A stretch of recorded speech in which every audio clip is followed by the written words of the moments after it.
Hi, Noble. What's up? What's up? How Hey, are you? How's fa- everybody tonight? fantastic. Yay. Hi, everyone. Hi, Jenny. Hi, Thanos. All What's right. going on, Jenny? Hey, welcome to the world class. I am Noble Miguel Mario Tunica Bay, Morse America Muslim, consecrated and appointed missionary, Morse Science Temple of America. We have our lovely host of this evening, the lovely, infamous Lexie Maxwell. Hi, everybody. What's going on? How are you? How are you doing? How's your week? Thanos already got the jokes. He said Lexi Dawson this week.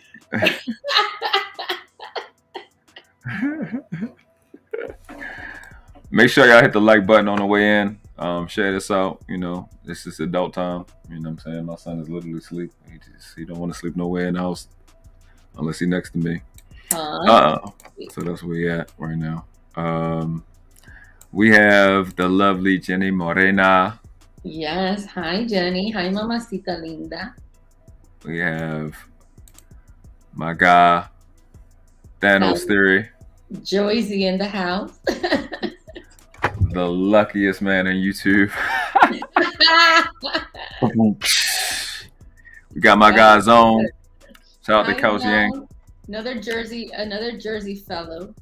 Yeah. He in Arizona too. Oh yeah, that's right. Yeah. Zone with the jokes. He always got the jokes. Yeah, so say yes, sir. You say hi to Savannah, even though she's behind the scenes. Yeah, I got both of y'all. I'm starting representing y'all. Representing the team. The team of three over here in the world class. Shout out to Savannah. She's busy this evening, so we always gonna send her love. She the best. She's been holding us down.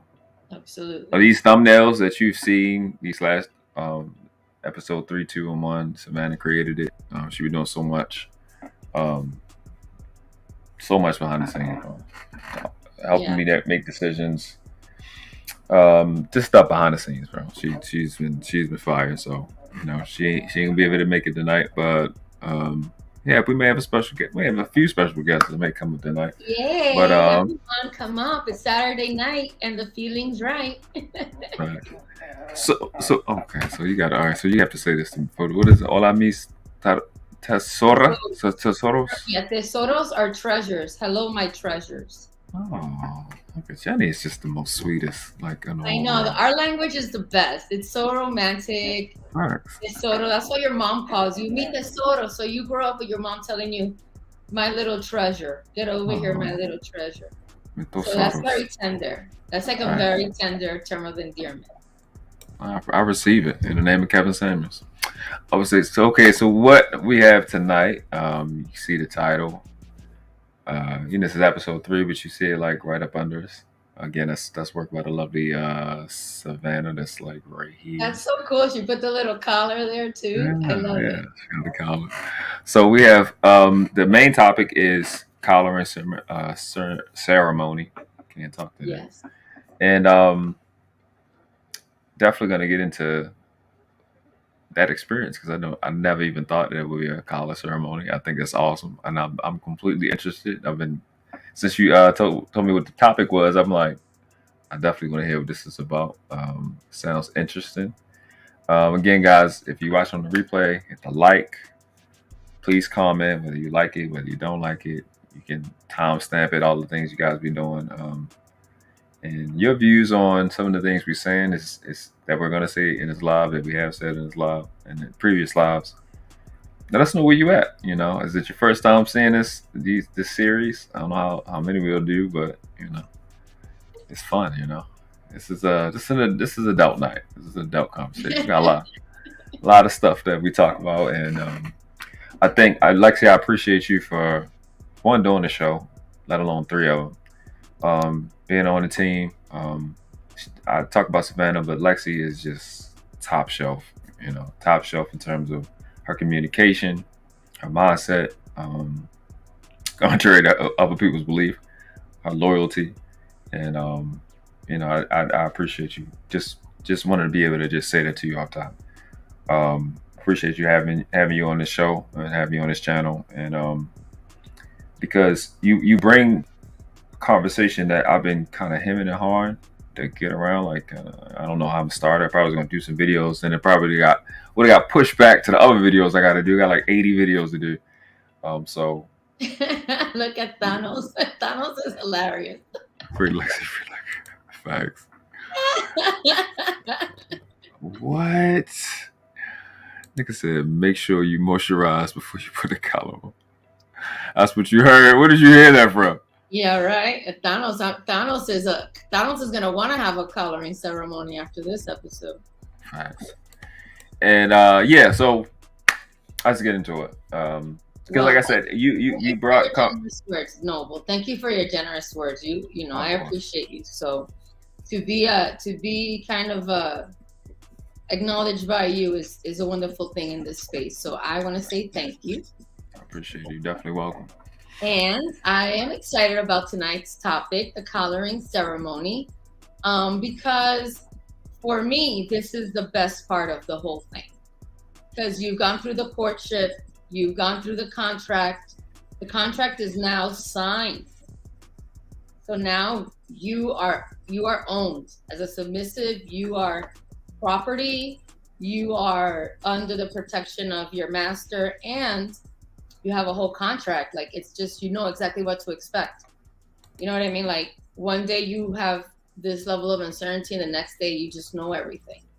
So so now you prepare for your collaring ceremony, and it's kind of like getting engaged or marriage. You know, some people, the contract is like getting engaged, and then the collaring is like getting married. To me, the collaring is like everything.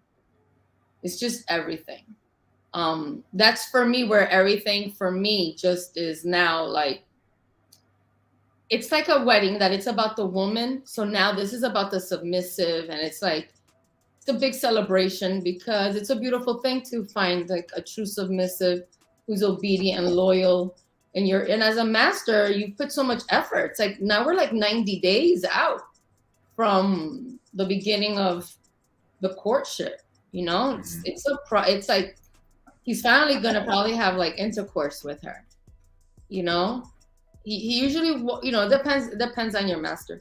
Some masters have to be careful, like I've mentioned before. Some submissives, you can't get too physical with them too fast because it throws them off. But once you collar, you know, it's like a honeymoon. It's like a wedding. So I just give it that level of commitment because you write vows. You write vows for one another that you share, and it's a party. You invite people who are in the lifestyle. If you have friends that are not in the lifestyle but they know how you choose to live, you invite them also. And it's a whole ceremony. As a submissive, you are in full display probably before you're able to interact with people. You're up on a stage, maybe tied up completely, maybe completely representing that you have a complete owner. So you could be like tied up, you could be blindfolded, like you're like, people have never seen you like this before. You can have a gag ball in your mouth. You have like no sensation, like, oh my God, like you're just on full display of ownership, but like a piece of art. Your outfit is sick. The whole thing is just sick. You might, you know, some masters are very creative. So they'll have like other subs around just on the stage, like maybe serving my drink, like letting me take a sip because I might be blindfolded. Well, that's what I like. So I've been blindfolded and I have someone there serving my drink. I like to have my sensation of my hearing played with, so I won't be able to hear what's going on. So I can really feel the energy in the room. I like that feeling. And then your master is working the room. He's just working the room, proud, showing off in a tuxedo maybe, with a cigar maybe, just like looking like boss, you know? Right. You know? The music, you know, it might be 20 to 50 people. It's not like I have 200 people there. It's maybe 50 people, let's just say. So there's nice food, there's drinks. You know, it's not a party like where people get drunk. because a lot of masters don't drink and they don't do drugs. They might have like a scotch or a nice glass of wine, but they don't drink. So the party is not centered around like what people think of a party, like getting drunk and getting crazy. Right. It's not like that. And so I don't want that to be the way it translates. There's like champagne and everybody's very well behaved. It's not like people are getting drunk and wild. There's music playing, people dancing. It's not like a BDSM party to the max, because you have maybe family and friends there that it would be too much. It's already too much to see them, for them to see you like this, you know? Yeah, I could, yeah. So it's like a balance of that, but it's not a drinking party. So then there's, the master is very creative. Most masters are very creative. That's why they're very successful, because they just know how to create and build. So sometimes it's like a cool production. My coloring ceremonies have been productions, and I've been to other ones that are like super cool productions.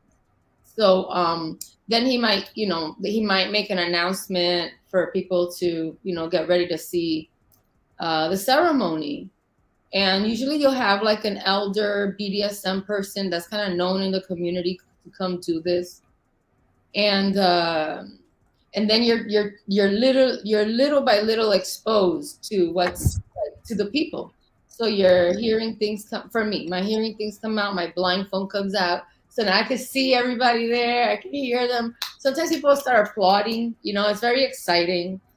And you feel that energy, and then you're helped out of your chase lounge, your sofa, whatever, and then they see your whole garb, your whole display of your outfit. Sometimes the other subs will come to your feet to show that you do have some dominance, because it's still me, right? It's not like I'm not there. I'm still bratty and all that stuff.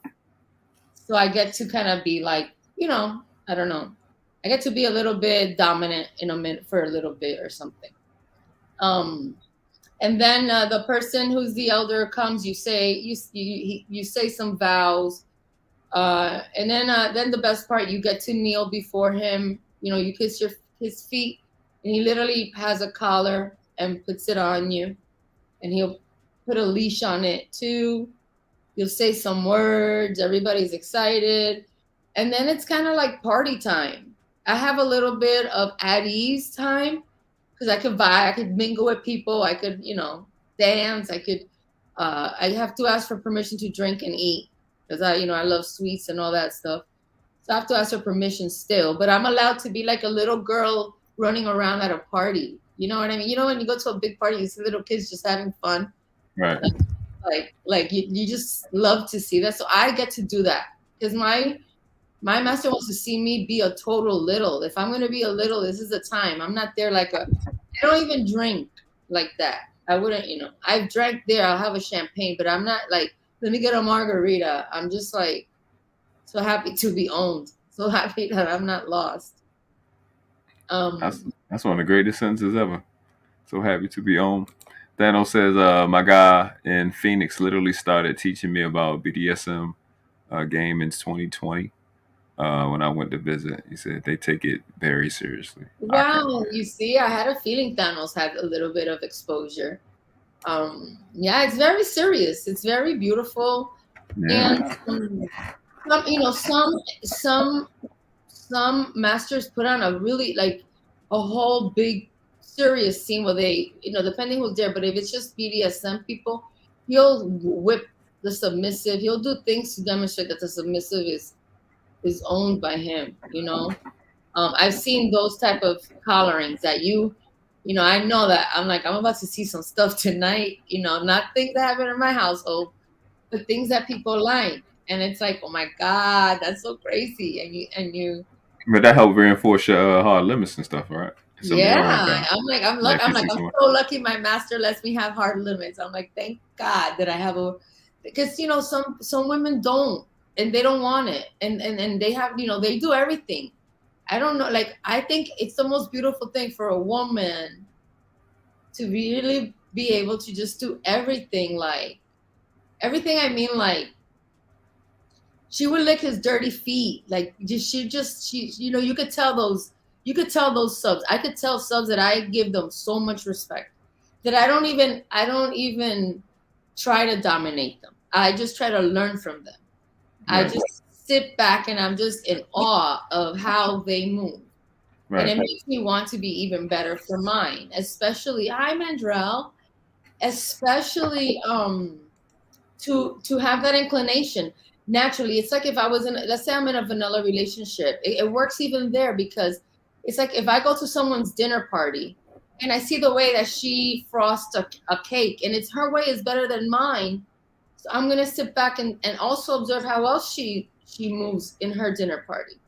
Mm-hmm. And maybe when I have another dinner party, I'll exercise the things that she did at hers. As women, I think, hi, Lucky Maree. What's up, Lucky? What's up, Marcus Mandrelli? Hola, Marcus, caballero bello. ¿Cómo está, papito lindo? Marcus gets all that. All that Spanish. Yeah.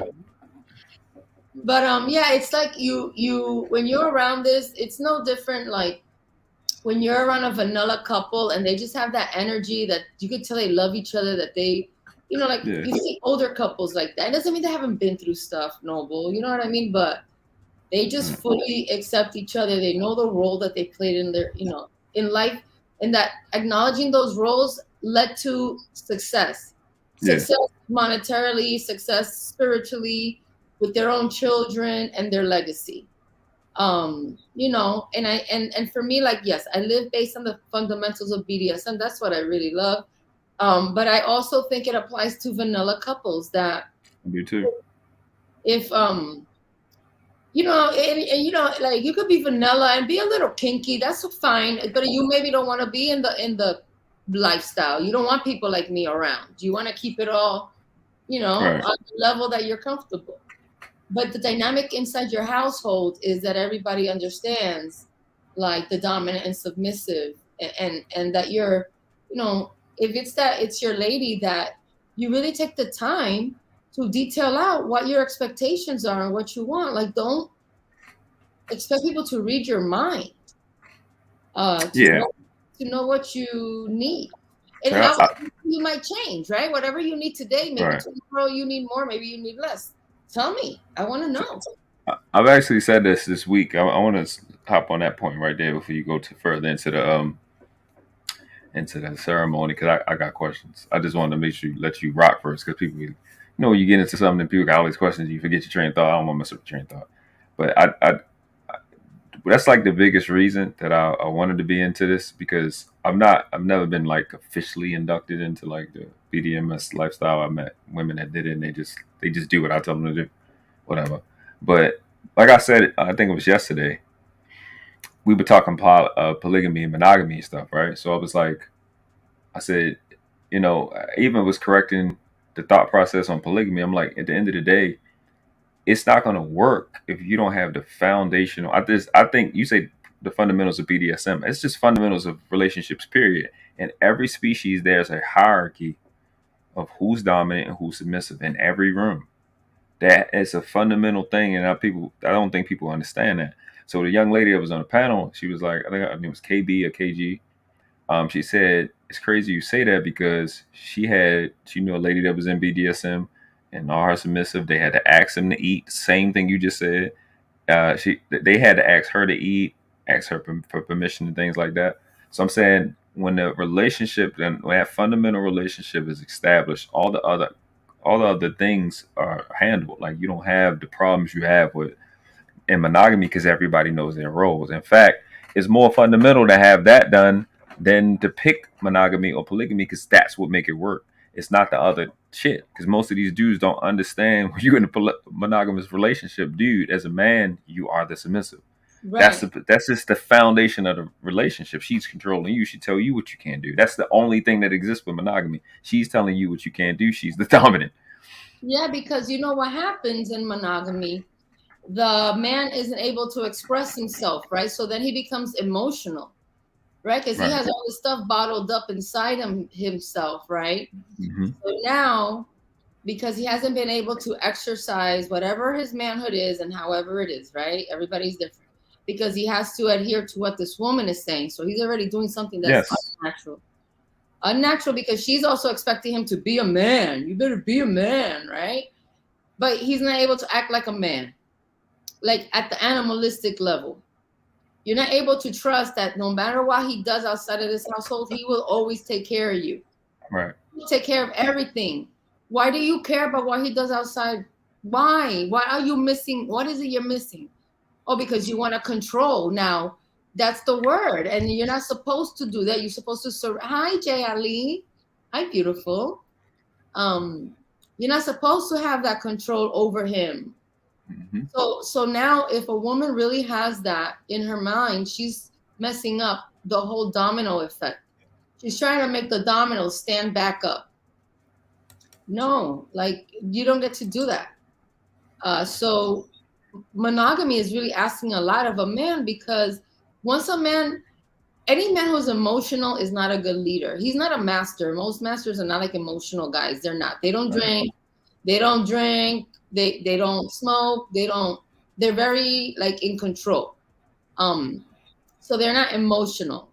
So because what happens if you have an emotional master, he could lose control. Right. Because emotional men, when they get emotional, they've lost control. They've literally lost control over themselves. They vomit stuff out of their mouth that doesn't even qualify. It doesn't even quantify to anything other than like you lost control, bro. And kills confidence, right? Yeah, it throws it. I mean, like, how could a woman respect a man who gets emotional, who can't control his emotions that he's supposed to? Like, he starts maybe yelling, he starts breaking things, he starts using his power in a way that is not productive. Mm-hmm. You know, because when a man bucks up to a woman because he's emotional, because he has to be monogamous, because the whole thing trickles down, right? Now you're living in this world, you're meeting girls, you go out on a business trip and you have the opportunity to do this, but you have all this guilt working on you. Instead of just living your moment in your manhood, enjoy it, and then you go back home and everything's okay. You're all caught up, right? As a man, you're all caught up with all this stuff that you're supposed to be doing that is unnatural to you. Right. So but it's double. It's double because not only have you dealt with the monogamy thing that's disproportionate from your making, you also have you never addressing the relationship of who's dominant. Like that conversation don't even come up. It's just like some false assumption that the man is in control when we all know that's not the case. The courts don't support it. The men get chopped up in this country pretty bad. And you got two things working against you while doing the best you can to be a good husband and be a good dad and everything, and how hard that is. Those two things are, period, right? So in a sense, you got two full-time jobs and then two things working against you. And then just simply having a conversation about that starts a whole different world, because it's like what you bring in, Lexie, is, and what you brought to the conversation for a lot of people, I think, didn't never even know that on all the panels that you've been on, all the channels you've been on, is the level of detail you can go into, not just from the contract aspect, but just what do you like, why do you like this, knowing your hard limits, using some of those words you some of those terms you brought, giving people an opportunity to know stuff, to explore things that it maybe even started when they were children. You know what I'm saying? Like, I like this kink because of that. And then you talked about that too. You talked about how some of these kinks came from things that might have happened when they were young. You actually said a lot of these people, have experienced some type of mistreatment when they were young, and going and talking about it may help, but they may need to have an experience. They may need to have one of those releases. You know what I'm saying? So go ahead. Because you get control back, right? You get control back, right? Because you're facing it, right? You're facing it and you're changing it and you're defining it. It doesn't define who you are. So everything you're saying, I agree with it. And especially when I think it's the most disgusting thing is when I see women use their husbands as the butt of the joke in public or in dinner parties, or that they challenge him instead of like bigging him up. they try to one up him. Oh, honey, you don't know how to make the kids lunch. It's like, Dad, why are you doing that to him in public? Yeah. And because those kind of guys, I mean, I think that those type of men just fall into situations with women because of their upbringing, because they have a defeatist mentality, and so they don't know their value. Right. They don't know, and they haven't been around, I guess, maybe environments where they had to do for themselves, right? They've always had maybe somebody that would what do you call it, like would help them out, like get them out of their situation.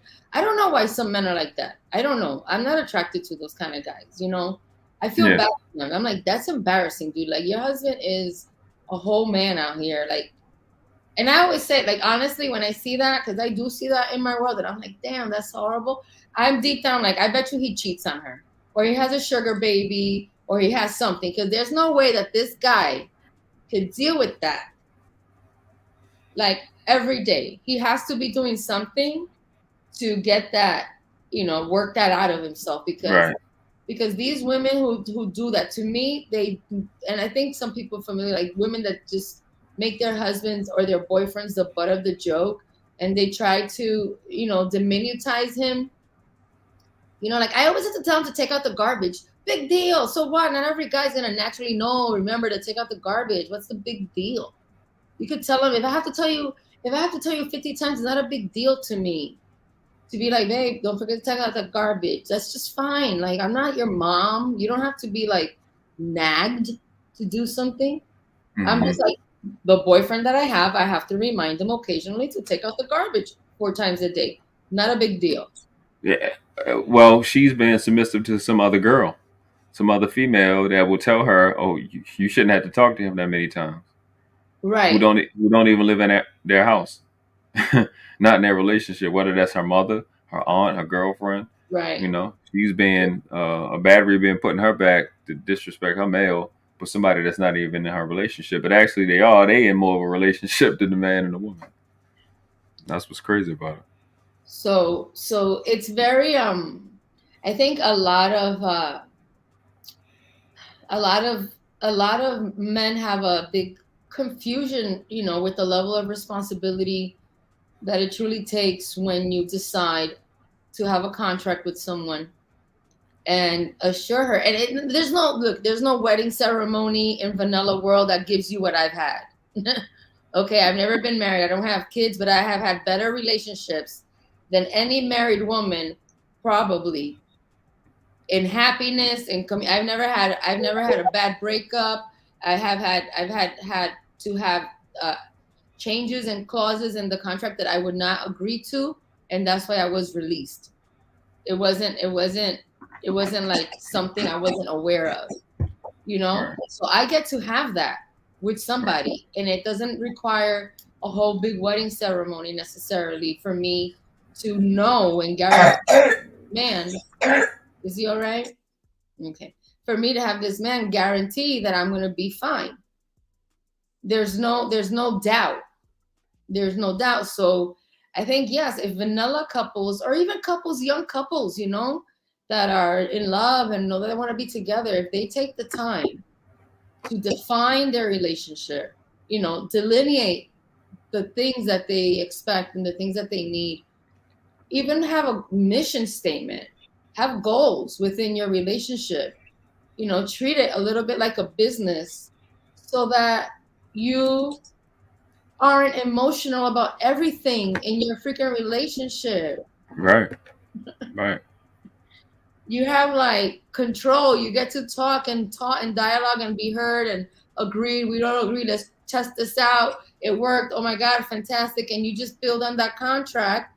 And then that's what you acknowledge. It's down and it's on paper. So when things come up, you don't have to have a reaction like emotional, losing control, bring an infraction into your household that could destroy your home, which happens. Hi, know? What's up, Joe? How you doing? Thank you. But I'm going off on a rant. So do you? Let's see. Do No, you? well, no, no. What you talking about? I got you. Look, this is what I mean about like this dominant and submissive being the foundation to all relationships, even in the animal world, is because women are not like the saying is, you know, pressure is built for shoulders, not hips. And when you take that dominant position in 2022, with all the financial responsibilities that come with that, all the decisions that come with that, all of this different social injustice and things that's happening, all this news coming out. You as a woman wanting to be monogamous, wanting to be the dominant one, wanting to be the one that has control, and they're supposed to listen to you and the children. It's a lot of pressure. It's a lot of pressure, and you need to make sure you're built for all of that. Versus being in your natural place, having all of these things taken off your plate and it being put on a man that's being trained by another man that can handle all of those things, you might want to consider it. You know what I'm saying? Like, this is why it's important to have these conversations, because in my experience, I'm willing to bet a good number that about 95, 98% of the women I dealt with don't want choices. They don't want options. They want to be controlled. They want to know that I got everything covered. They want to be able to come to me, find out what it is, and move on. Most of them will probably trust, if their life depended on it, will come to me. Right? They don't actually want all of this pressure. They want to be able to be in a controlled environment, safe environment where they can be themselves. They don't have to worry about unnecessary crap, and they can live a free life, a guilt-free, stress-free life. And that's what this offers when you have that type of relation as a foundation. Of course, nothing's going to be perfect. Shit happens, but taking a burden of a bunch of stress that you just not built for doesn't make any sense. It's like trying to build a house with your baby's play school tools. Like, That's a good way to put it. it's no way in hell. It's like, that's not what that's for. Like, you can get away with a couple of things, but you can't build it yourself. You're not built to build society. When you say you're a man and you're in a dominant position, you're responsible for safety. You know what I'm saying? It's a big responsibility to be the dominant one. Y'all get caught up in the tax aspect of head of household. But you're the dominant one. If you can control everybody, everybody's going off your decisions. And I watch women constantly go, I need a break. You don't have no choice to be a break when you're dominant. Right. Yes, not. You don't have that choice. You need to get there's no break. There's I no need a break. It's a lot of work. It's a lot of work to run the world. Yeah. It's a lot of work to run the world. And if you do the work and you've built your world and it belongs to you, every component in there, and then you have to run it, you know, and that takes work. And so a lot of times women can get in the way of that for dumb reasons, you know, for just dumb reasons. Like, I see this in relationships around me. And I tell my girlfriends, I'm like, girl, just leave him alone. Leave him alone, girl. What do you need? Let's go to yoga. Call me. And I even apologize for her. I'll be like, I'm sorry. Because I have girlfriends that I've known since I was very young, and they drive their husbands crazy. And in the beginning of their relationships, of course, I'm an advocate for my girl. But after 10, 15 years, 20 years of watching them together, I'm on the side of the husbands now. You know, I'm like, dude, yo, it hasn't been easy being your friend for 20 years. So I could imagine as a wife. Like, you can't be like that. I hold my girls accountable. You know, I am very no joke when I hold people accountable. I come in very strong, and I preface it, and I send you flowers before we go have the conversation, because I cannot accept bad behavior from women around me. And at the same level, I expect them to call me out. They don't have to call me out. They don't have to call me out that often, but I do have to get called out occasionally, because I could be a little bougie. I could be like, listen, what the hell's going on? Where's the strawberries at for the champagne? You know, I could be a little bit like that. But that's because I'm spoiled. I've had great masters. I've lived in that space you're describing. I've lived in that space where I don't have to worry about anything. And I've been in that space with other women who don't have to worry about anything. And we have a lot of fun. We have a lot of fun together. All right, we have for the first time in a long time, we have the lovely Jay Ali. How are you? Yay, Jay! Wow, Jay, you looking Beautiful. gorgeous, girl. Damn. Thank you. Can you hear me? Perfectly, loud and clear. I love your face. You have the most symmetrical face ever. Thank you.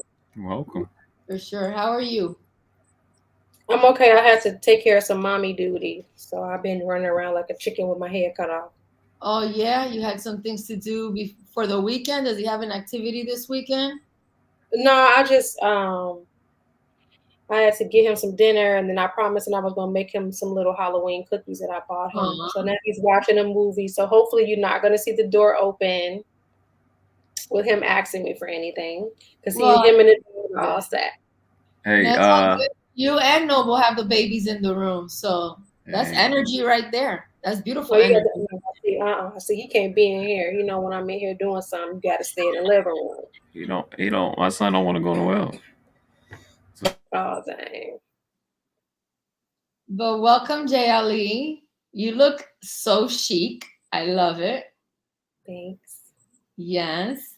So, do you have any questions or anything you want to? Have you ever experienced something like this, like without maybe knowing that there were terms for it?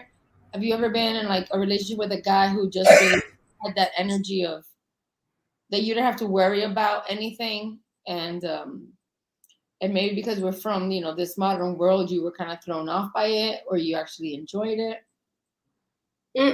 Not really. I mean, I had told Miguel that I did get invited to be in like a poly relationship, but it was toxic. So I felt as though they shouldn't have been trying to bring anybody into that toxic environment. They needed to get, some things together before they tried to add anybody to it. I don't do the arguing, so I don't want to hear that. I don't like noise at all, which is one of the reasons why I only have one kid. And I kind of felt like it was going to be me breaking up a lot of fights and me, being a moderator for a lot of it. So I haven't done any like the Dom situations. I feel like the dude that had invited me into it, he could have been that, but the thing is, he kind of has went about things the wrong way. He made a lot of decisions that probably weren't smart for him for the future. So if he had a little bit of discipline and been more honest, he probably could have had like a situation like you guys are talking about, but he just let things get out of control. So it's over with now. He can't do it now. Right. But so when they were kind of what's called courting, when they were kind of courting you, did he break it down? Like, was he like a detail oriented kind of? I don't know if you've ever seen the no, he wasn't. Yeah. Hell no. It was more like, so I had known him for a while, right? Long time, and he had kids with this girl. So I've known him longer than she's known him, and he wanted to still be around his kids. So it was kind of going to be more of I really like you as well, and so I want you to be a part of the home. I want you to be part of what's going on over here. But no, he was not structured at all. And like I said, it was really toxic. So to me, it was going to be issues for me because, like I said, I don't like noise. I don't want to hear any arguing. I don't want to have to break up any fights. And then why I say it was almost like a Dom situation was because the way he presented to me was he wanted me to kind of like, I sounded to me like raise her. Like she had a lot of bad habits, and he wanted me to come in and kind of like based on those like, oh no.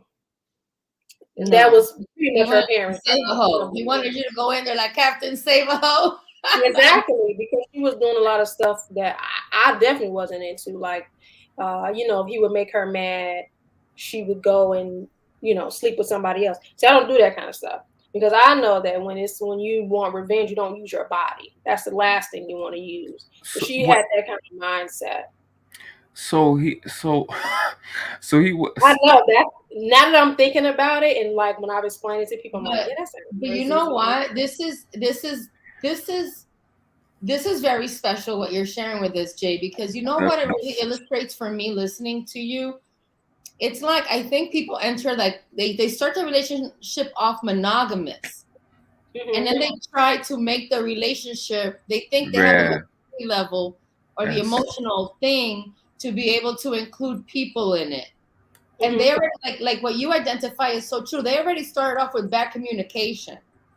But they live in the fantasy of having that third person there. They don't really deal in the reality and the actuality. Because if you deal in the reality and actuality, then you have to go into yourself. You have to really get into your self-mastery. You know what I mean? Like honest, you do, because there's gonna be, when people are like, oh, but then there's always gonna be jealousy. Listen, that's because maybe the relationship started off monogamous, and then they try to turn it into something. That's exactly what it was. You know, and that's a hard journey, because you could have it in your spirit that that's what your goal is, but you have to do a lot of work to get to that. Right. That's no different from. She wasn't too fond of me because he presented the idea. I know a lot of times what people will do is they'll let the woman choose. And I think because he chose, she was kind of she wasn't feeling it, because they have done it before with somebody, and I was kind of like the other person. Like I guess the other girl had decided she didn't want to do it anymore. She was like, "Oh yeah, can we do?" And I'm just like, And then with me, first of all, I don't want to live with anybody. And so that he wanted us all to live together. I just thought my son being in the same house with child. No. Don't bring your son into that. That's not your children. Children do not need, if your child did not grow up in that, you don't need to bring him into that until very late in the game.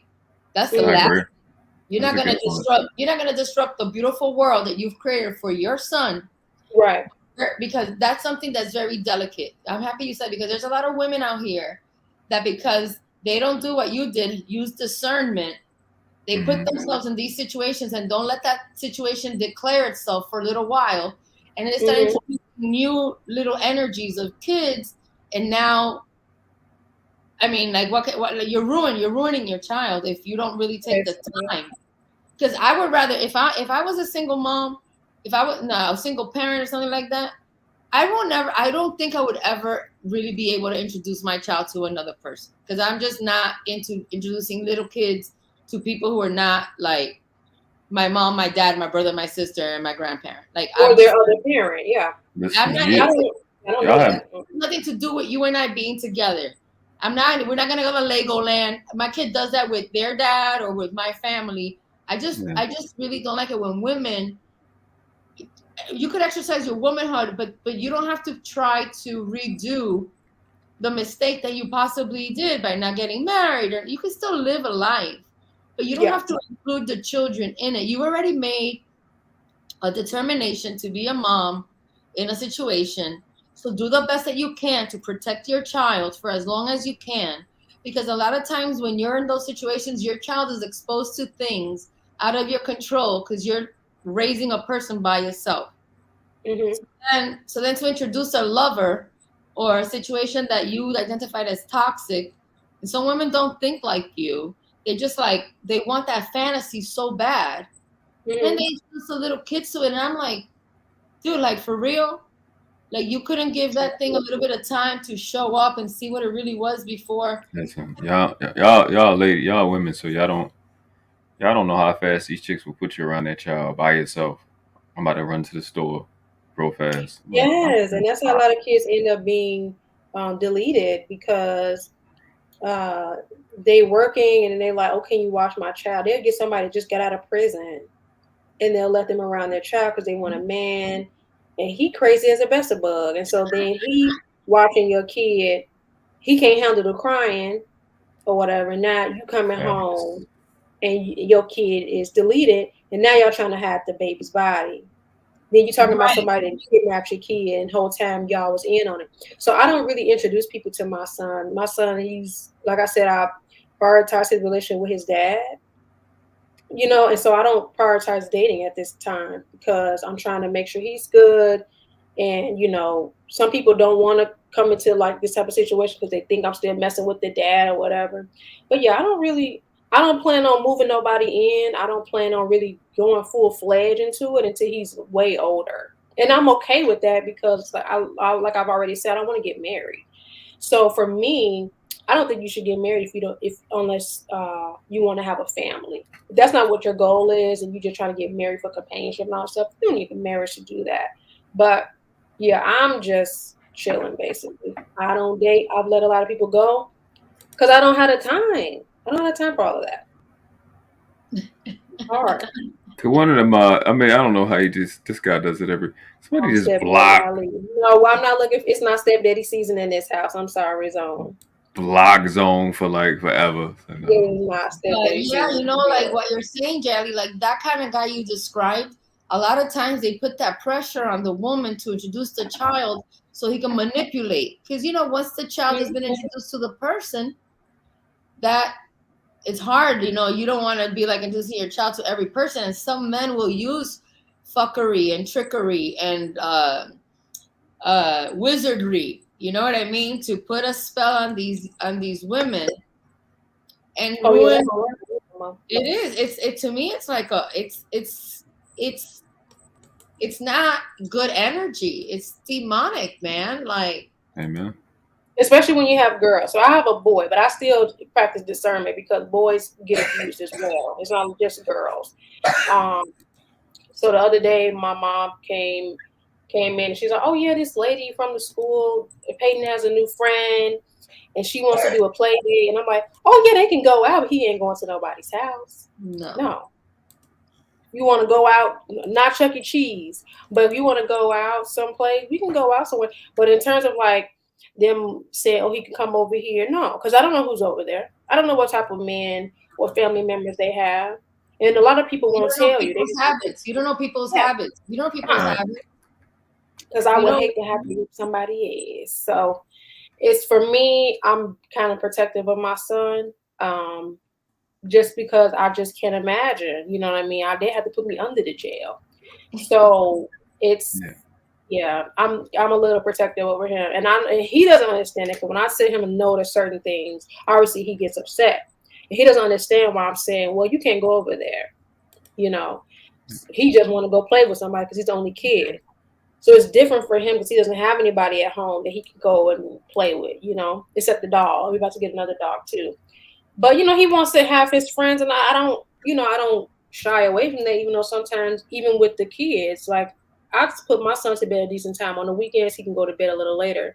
But during the school week, oh, yeah, you have a certain bedtime. So he was on FaceTime with one of his friends. He's like, oh, I can go to bed whenever I want. And I'm just like, ugh. And I don't want to sever the relationship because I know that was my son's best friend. And so I have to explain to him that in their house, they may have their own set of rules, but over here, you have your own set of rules as well. You're not going to bed whenever you want to go to bed. It's not no zoo up here. The dog, everybody go to bed at 9 o'clock. Kids, dog, everybody. Not the dog. Yeah, the dog got to go to bed too. She knows what's happening. Speaking of dogs, what do you think about the collaring ceremony? Well, I didn't hear the beginning part of it. What is, you got to explain it to me. What's the collaring ceremony? So when you enter into a BDSM contractual agreement, you know, there's the first part of it is courting. Like a master will court you. That's when you get to know each other. And when you decide that you're going to take it to another level, you start working on your contract. And then when the contract is signed, you write vows and you have a collaring ceremony where your master is going to put your collar on and display full ownership of you. And usually that's kind of like it's almost like a wedding. If I was going to describe it, it's you know, you have vows. You are, my submissive type is what's called a little. So it's like a little girl or a bratty little girl. And it's like a celebration, and I get to kind of be at ease where I can just hang out and be with everybody. I still have to ask for permission to do things, but it's our party and our celebration of acknowledging ownership from a dominant and submissive and through the fundamentals of BDSM. And you have a collar, and you through your relationship, you end up collecting more collars because you want your collars to match your outfits. Or even if you go out to dinner and you have like a blue dress, you'll get like a piece of jewelry that is a collar. But people don't understand that you're wearing it because of BDSM. It's just like, it looks like a nice accessory, but your master knows why you're wearing that blue one when you're out to dinner around vanilla people. So most of the times when I see a girl or a woman wearing a collar or a choker, I get like an inclination, like she might be a total sub. Yeah, because it's just a very big sign of like somebody owns you. So that's what a collaring ceremony is about. So how do you wear collars as a piece of jewelry? Are you into that? No, but I remember the chokers was in for a good year or so. A lot of the stores were selling the chokers. So I'm trying to see if maybe your mind was going crazy during that time, because everybody. When I see that, I'm like, oh my God. Even like sometimes I'll see like gothic girls, wearing that kind of stuff. And and I know gothic kids kind of dabble into this stuff. They just are more masochistic. They're a little bit more into the pain because that's what they draw from. So when I do see that, and I see them kind of super pierced and stuff like that, because there are people in this lifestyle that do display themselves like that. I'm like, damn, those little young kids, they got already masochistic tendencies because they have piercings, they have the choker, they're like really gothic. So yeah, when I saw that, I was like, damn, these little kids are out here like this. Like, I'm a little discreet. It was pretty recent. I think it was a couple years ago. I want to have people feel about me and my piercing because I've gotten some funny looks. But I know for me, this is like the last piercing that I'm going to get. I should have just stuck with the regular. You know how they have the fake ones? Yeah. It was like a spur of the moment. It was my sister's birthday. We were like, let's go get our septum pierced. And then when I start reading about it, basically, after you have it for so long, the hole never closes. And I was like, I should have just kept the fake one because I don't want to have a hole in my nose forever. But the collar thing sounds interesting. Chokers was not really my thing per se. So I don't know how I will be able to deal with a collar. I don't wear a whole lot of jewelry. I've been trying to wear my granddad's. I have like his ashes in like a necklace. But I don't know about this. I'll tell you this also. In this BDSM, there's also piercings and branding are also a part of demonstrating ownership of someone. Yeah, some people get branded, and yes, some people get that septum like pierced by their master. Yep, and it's a demonstration. That's why when I do see people with piercings, I am like, I wonder if they are, because that is also used as a display during a ceremony is piercings, Yep, for sure. So yeah, I would look at you, and I do look at you, and I'm like, she would be sick walking into a space, all leather, just like, you know what I mean? Because it looks gorgeous. Like when certain women just have a certain body type, and they feel my fantasy of a woman in leather, I'm like, oh my God, I want permission to play with her. I need to find my church fan right now. Oh no. Well, you know what? Catwoman is actually my favorite. Yes. Oh, girl, that was. I know. I saw. I was with my toy. Like I was like Catwoman. Yeah, Catwoman is my favorite. That was a hot one. All the even Michelle Pfeiffer was hot. Halle Berry was hot. Like, Halle Berry was my favorite one. Well, you guys saw on my IG. I have the Halle Berry Catwoman mask. I'm trying to do another one, but I want to do like a full cat suit. That one was kind of like a spur of the moment shoot, so I only had like the jacket and my Thriller jacket. But yeah, you're making me want to add some stuff to my project now. Shoot, yeah, like a leather get up. I have some ideas. I have a lot of ideas. I can't do too many because I'm only gonna have the studio for like 8 hours, and I'm trying to get it down to like 5 concepts. Got it. Look, but I think I want to. Look, you know what looks dope and is very inexpensive? You might already you get like a full body pantyhose, lace pantyhose. Some of them have sleeves. You know what I'm talking about? They sell them a pack of 3 and they're a full body, and then you add a corset you had like a leather thing on the outside, you know what I mean? And you have like a full body pantyhose, so you're not exposing too much. And then you had those pieces of leather to cover up.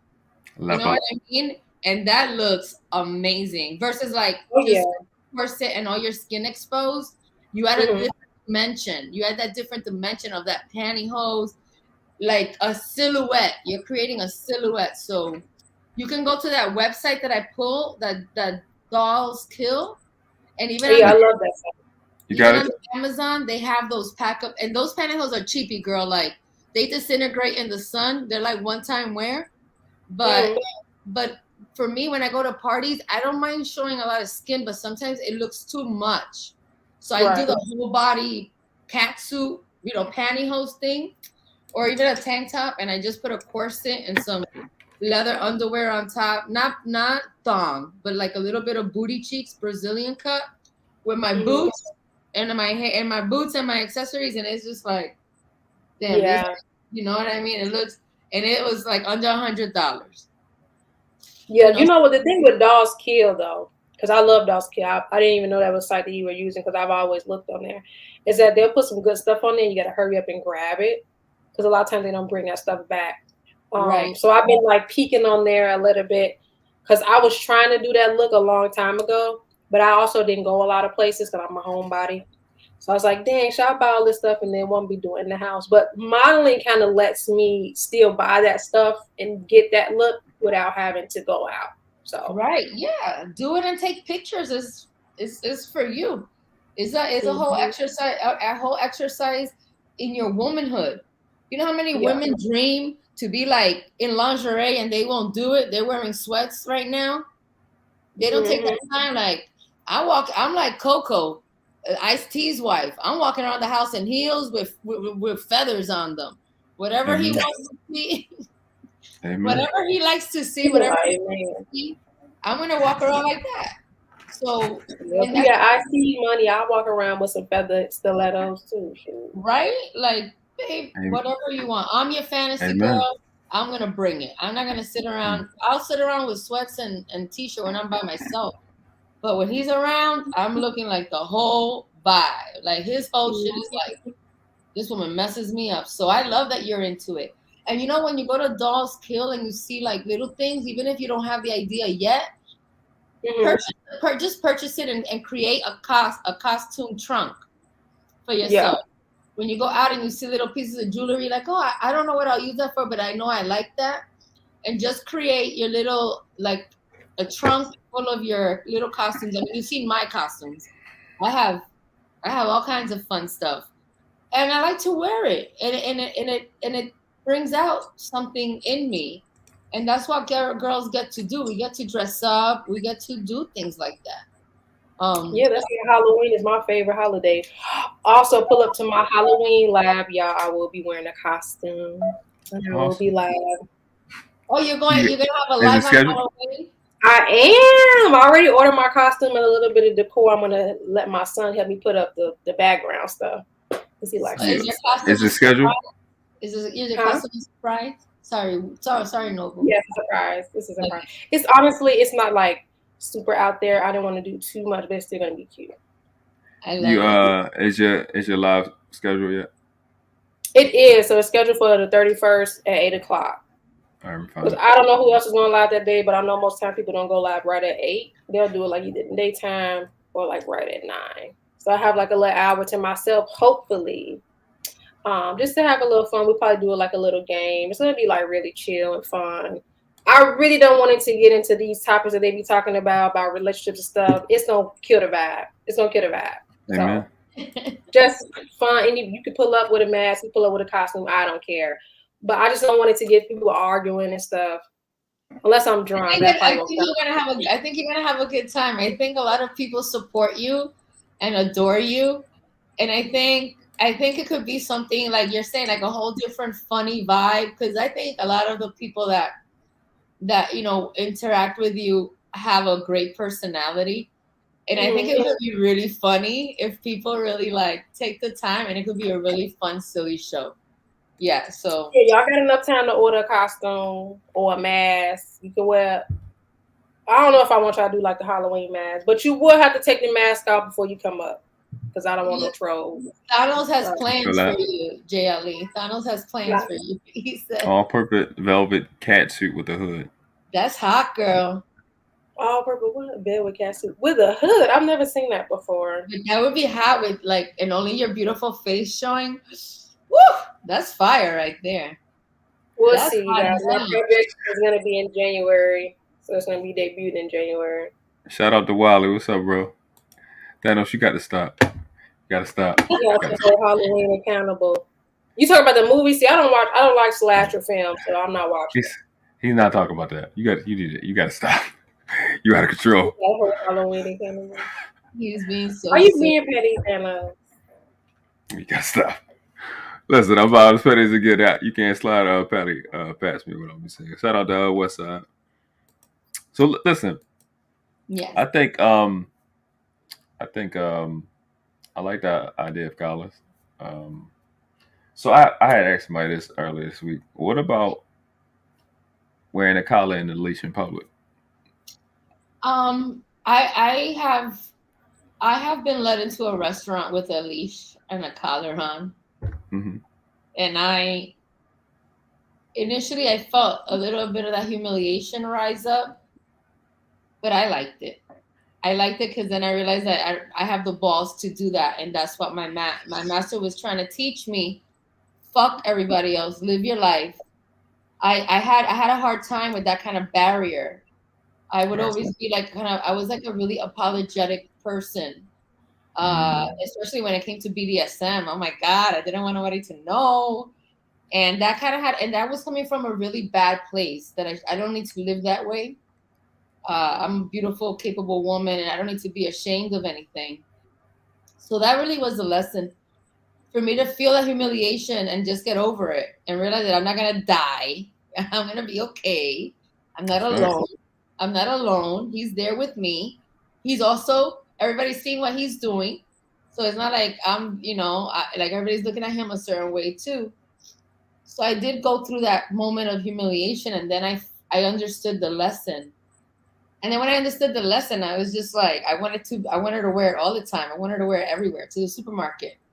I wanted to be on my leash all the time. And he was like, wow, look how different that is, huh? Now you want the leash. Huh? Now you, and I would be like, I want it. I want people to see it, So yeah, I have been led by the leash on the collar as an exercise of getting over some things. If I do it now, it would be different. It would be fun. I would do it, but I wouldn't have anything attached to it. So it would be a lot more fun for me because I worked that out of my system. So if I'm courted by a master right now and he says to me, would you be okay wearing a leash and a collar in public? And I would be like, yeah, I've been trained for that. He would be like, you have been, and like, yeah. He's like, okay. Unicorn, right? Huh? Unicorn, right? Yeah. It's a unicorn. Yeah, you would be like, you are a unicorn. And I would be like, yes. And I would make it match my outfit. I would be like, it would be a part of my whole attire. And I would be like, I would be so proud for him to lead me into any room with that collar on. And the fact that he doesn't have to work it out with me, that somebody already did that for him, and that I know how to stand in it. Because if somebody doesn't ask me for it, I would never have to show him how obedient I am. But if it's something he likes, it's an opportunity for me to really demonstrate that I am worth my weight in gold. Jay Ali, would you wear it in public? Probably not. Would you wear it at a party? If it was a Halloween party and that was an opportunity for you? Yeah, you see? I don't know. Halloween brings out another side of me. It brings out a whole nother side. So for Halloween, I'm down for pretty much anything. It was just it was just part of your that move that just I seen something in it. Yeah. Halloween is really like my day to go all out. I haven't really celebrated in a while. It's actually gonna be my first year celebrating it for a while because I'm just not in a good space. Like the last couple of years have been really rough. But I used to do a lot of makeup and stuff. So yeah, I like actually dressing up. I don't know, but it's different when you get in the public. So I don't know if I would do it in public. I don't know if I would do the whole leash and collar thing in public. I'd probably be like, we may have to pass on this. Well, but I could tell that I could tell that you have that little energy in you. So I know that there's conditions to it, which is fine. That's a hard limit. That's fine. But I know that there would be times, and when you would be like, "Yep, I could handle it here, but I don't want to do it over there." And then you might even say to me like, "Lexie, girl, take off that leash and collar. We're not going out like that." And I'm like, you know what I mean? Like, sometimes that it doesn't need to be worn. I would do it. Huh? I would do it, not me doing it, having a neck, having a collar on. But I would only do it with women I love. But you would have her in a collar and a leash, like at the supermarket, just running errands. Like, would you like do it like that? That's hot. That's so freaking hot, man. That's balls. When I was younger, I didn't think I would ever do it. But now I'm like, I understand, because it's not about. It's like what you said. It's not about them. It's about us. Yeah, fuck the world.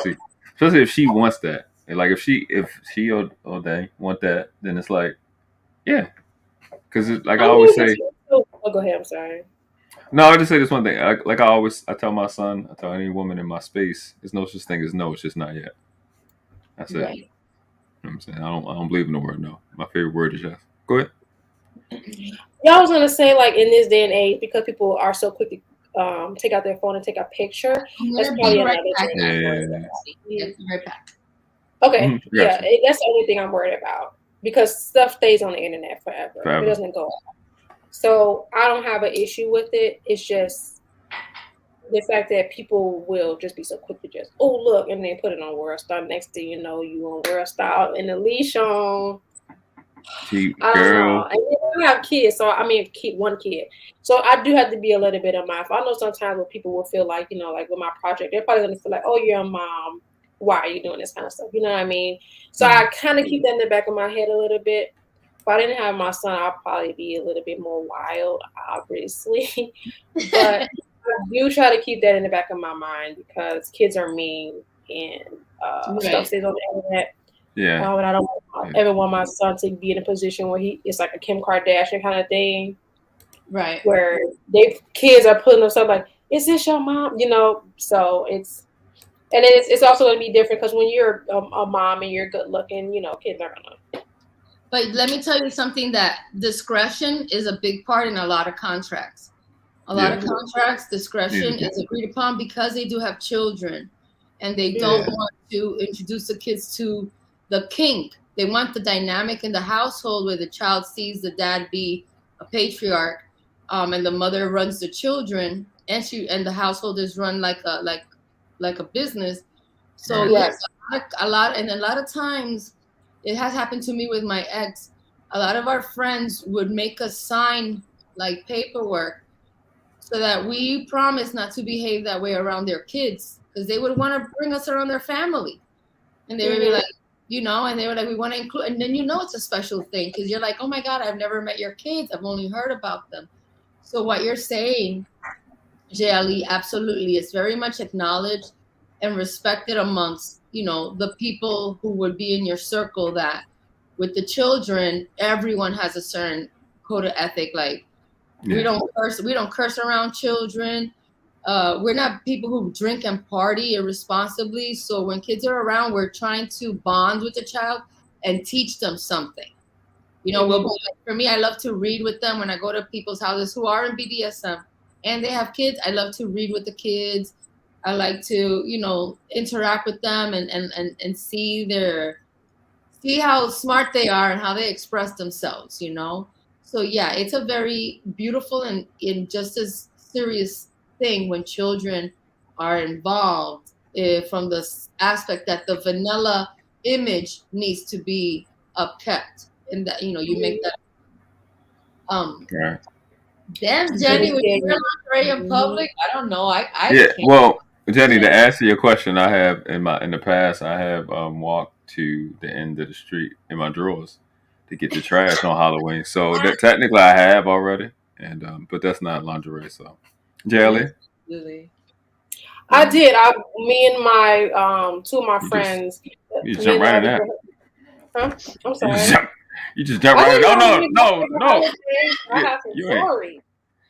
But yeah, so I used to work at a job, and then me and this other girl had the same name, and we had he was I don't know if you can say this word, GAY. We had our GAY best friends. So all of us were friends, and then we went to a Halloween party.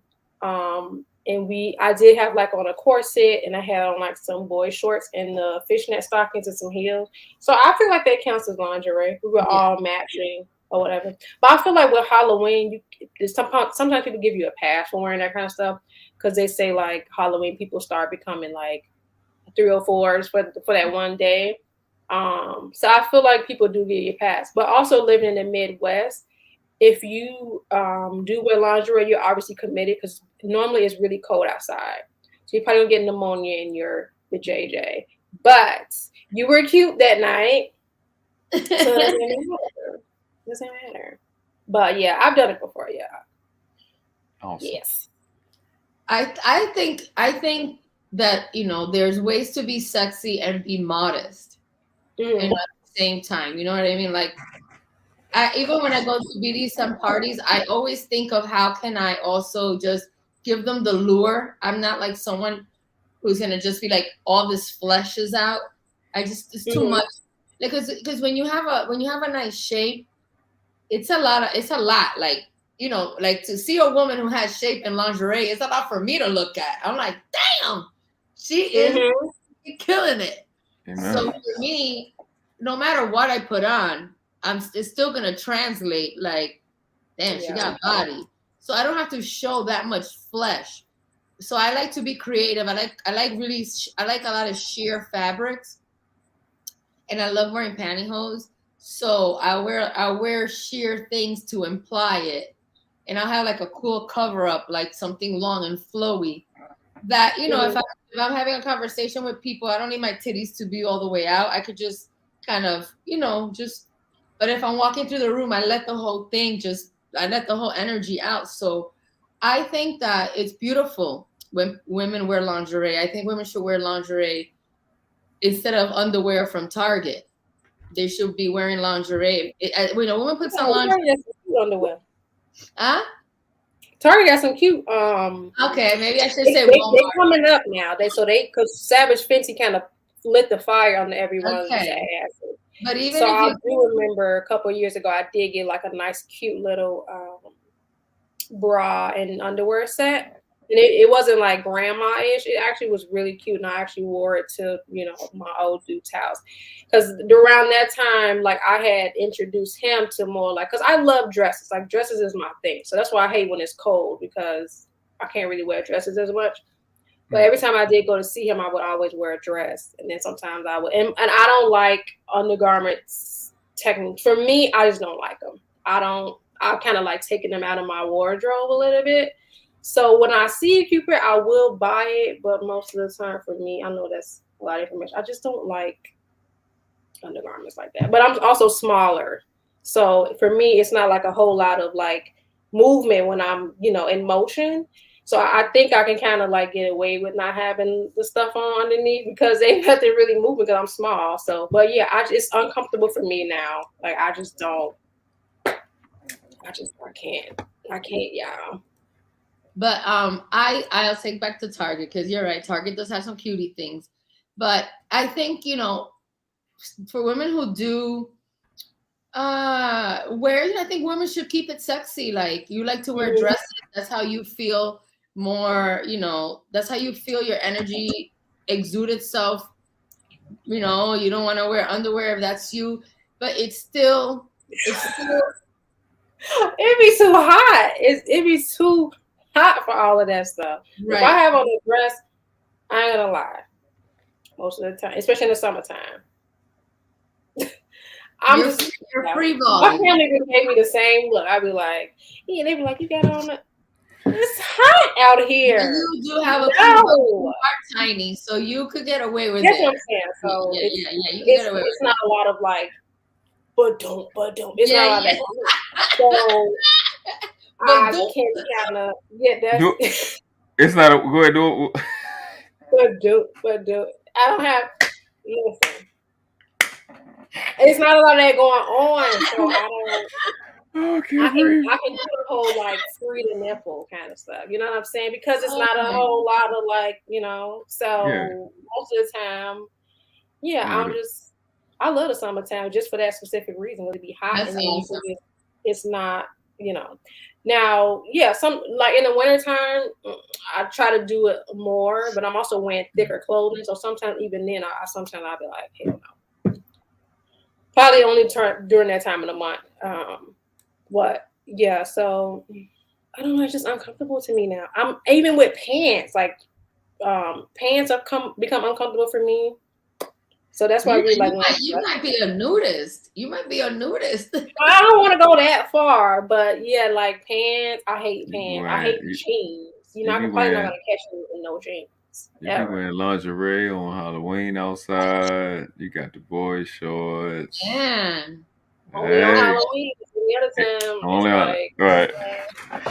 But I think what Jenny Morena was saying, women have an alter ego, and you need to let her out. You need to let her live, like. And then this is the Gemini, so it's two of them. It's two of them. Yeah, I done had like 36 personalities my whole life. Yeah, I done had like 36 names. Yeah. Shit. I done had an alter ego every year since I've been born. So every year, I'm not 36, but I'm just saying. Yeah, I like changing it up.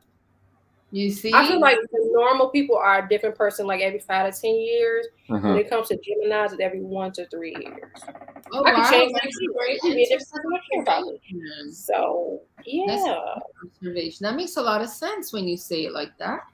Yeah, air signs always change something up. Especially Gemini. Geminis tend to be the ones that change the most because, and they also say Geminis are more likely to be bipolar as well, just because it's the two sides. Kanye West. Kanye West. That makes a lot of sense what you're saying about Geminis, because I have a girlfriend. She is an artist, and that woman could change her look. And she could rock just about any look. I'm like, yo, you're like freaking perfect. A chameleon, yeah. Yeah. Well, not a chameleon in the manosphere term, but just a chameleon in terms of just being able to quickly go into another thing. But it's all artistic. So it's not just you doing it for the real. Most of the time, it's going to be an artistic thing, which is something I really love about air signs is the art, the artistry. Wow. So even though Kanye is a psychopath in some ways, he's a very good artist. So I think a lot of times people give him a pass. But yeah, I love art. I love being able to express myself. If I'm not able to, I go into a depressed state because I like being able to create. So I'm trying to do that next year, trying to get more, expose more of my talents. I like to dance.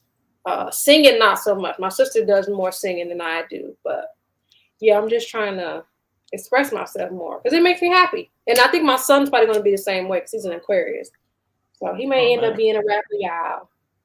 But like listening to you, the fact that you own this part of yourself, you can only be the most dynamic woman when you're like 70, 80 years old. You know what I mean? Sometimes I see women who are older and like you could just tell that she did things on her terms. She's still rocking her style, her earrings, her necklace. Like she just takes care of herself and she takes pride in how she presents herself. And like certain women are drawn to her because she just exudes that thing that she honors her alter ego.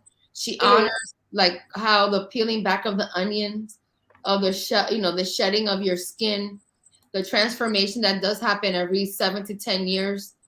I think that some women don't honor that. And then they're bitter. And then they are like, kind of jealous and they have uncertainty in themselves. They live based on insecurity because other women who live this way, the way that you do, Jay, and the way that I do, you know, we don't apologize for ourselves. You know, we're respectful, we're polite, we don't force ourselves on people. You know what I mean? Like we don't have anything to prove. There's nothing to prove. We're just comfortable in our skin. And when I feel that feeling that I want to do something different with my hair or wear something different, there you go. Cut it right off. Mm-hmm. Wig. Mm-hmm. You said a wig? No, I said cut it right off. Like for me, I don't have an issue cutting my hair off. But then also it's because I also had a hair shape and the face card for it. So to me, it was just a little bit easier. KDH is J with an E, not an A.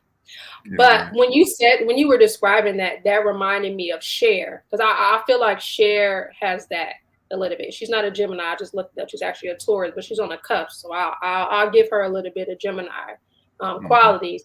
But Cher's like almost 80, I think, and she's still like an icon to me. You know what I mean? She owns who she is. Yep. And when you say her name, you already know. Well, Madonna too, but Madonna then went overboard with the BBL, so I'm gonna have to take some points away from Madonna.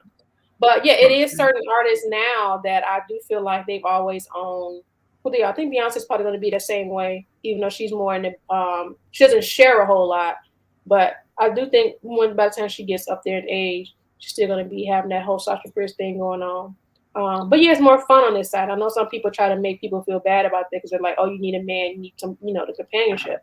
You need to find somebody to be around you. First of all, I don't want nobody in my house. I'm like Oprah. I mean, what's her name? Whoopi Goldberg. I don't want nobody in my house. I want you to come over when I want you to come over, but I don't want you to live with me. So. But like what I think is beautiful about someone like you, Jay, is that your alter ego gets to play, but it's not because you have permission from a man. Mm-hmm. Some women, they need to be in a relationship and they need to be with a guy who's like, babe, it's okay if you drink. Babe, it's okay if you wear a miniskirt, and he like sees that she needs the space to be that way, hopefully. And then he lets her be that way and he gives her permission. I think a lot of women are afraid to access that part of themselves. I understand that. And then to be able to ask for the sandbox to be that way. Some people are like, oh, when we go on vacation, that's when I let my hair loose. That's when I drink and I dress, and it's like, damn, but how about and then the rest of the year you're just suppressing that? Mm-hmm. You always you suppress that all year long until your vacation comes, and then you let it out. Then what happens? You go overboard, right? You drink too much. You don't have a balance. You don't know how to blend and morph who you are or who you might want to be in a moment in time. So I think that if a lot of women embrace the fact that can happen. And if you are able to bring that attention to your relationship and be honest with your man, like, I don't want to just be looked at as a mom all the time.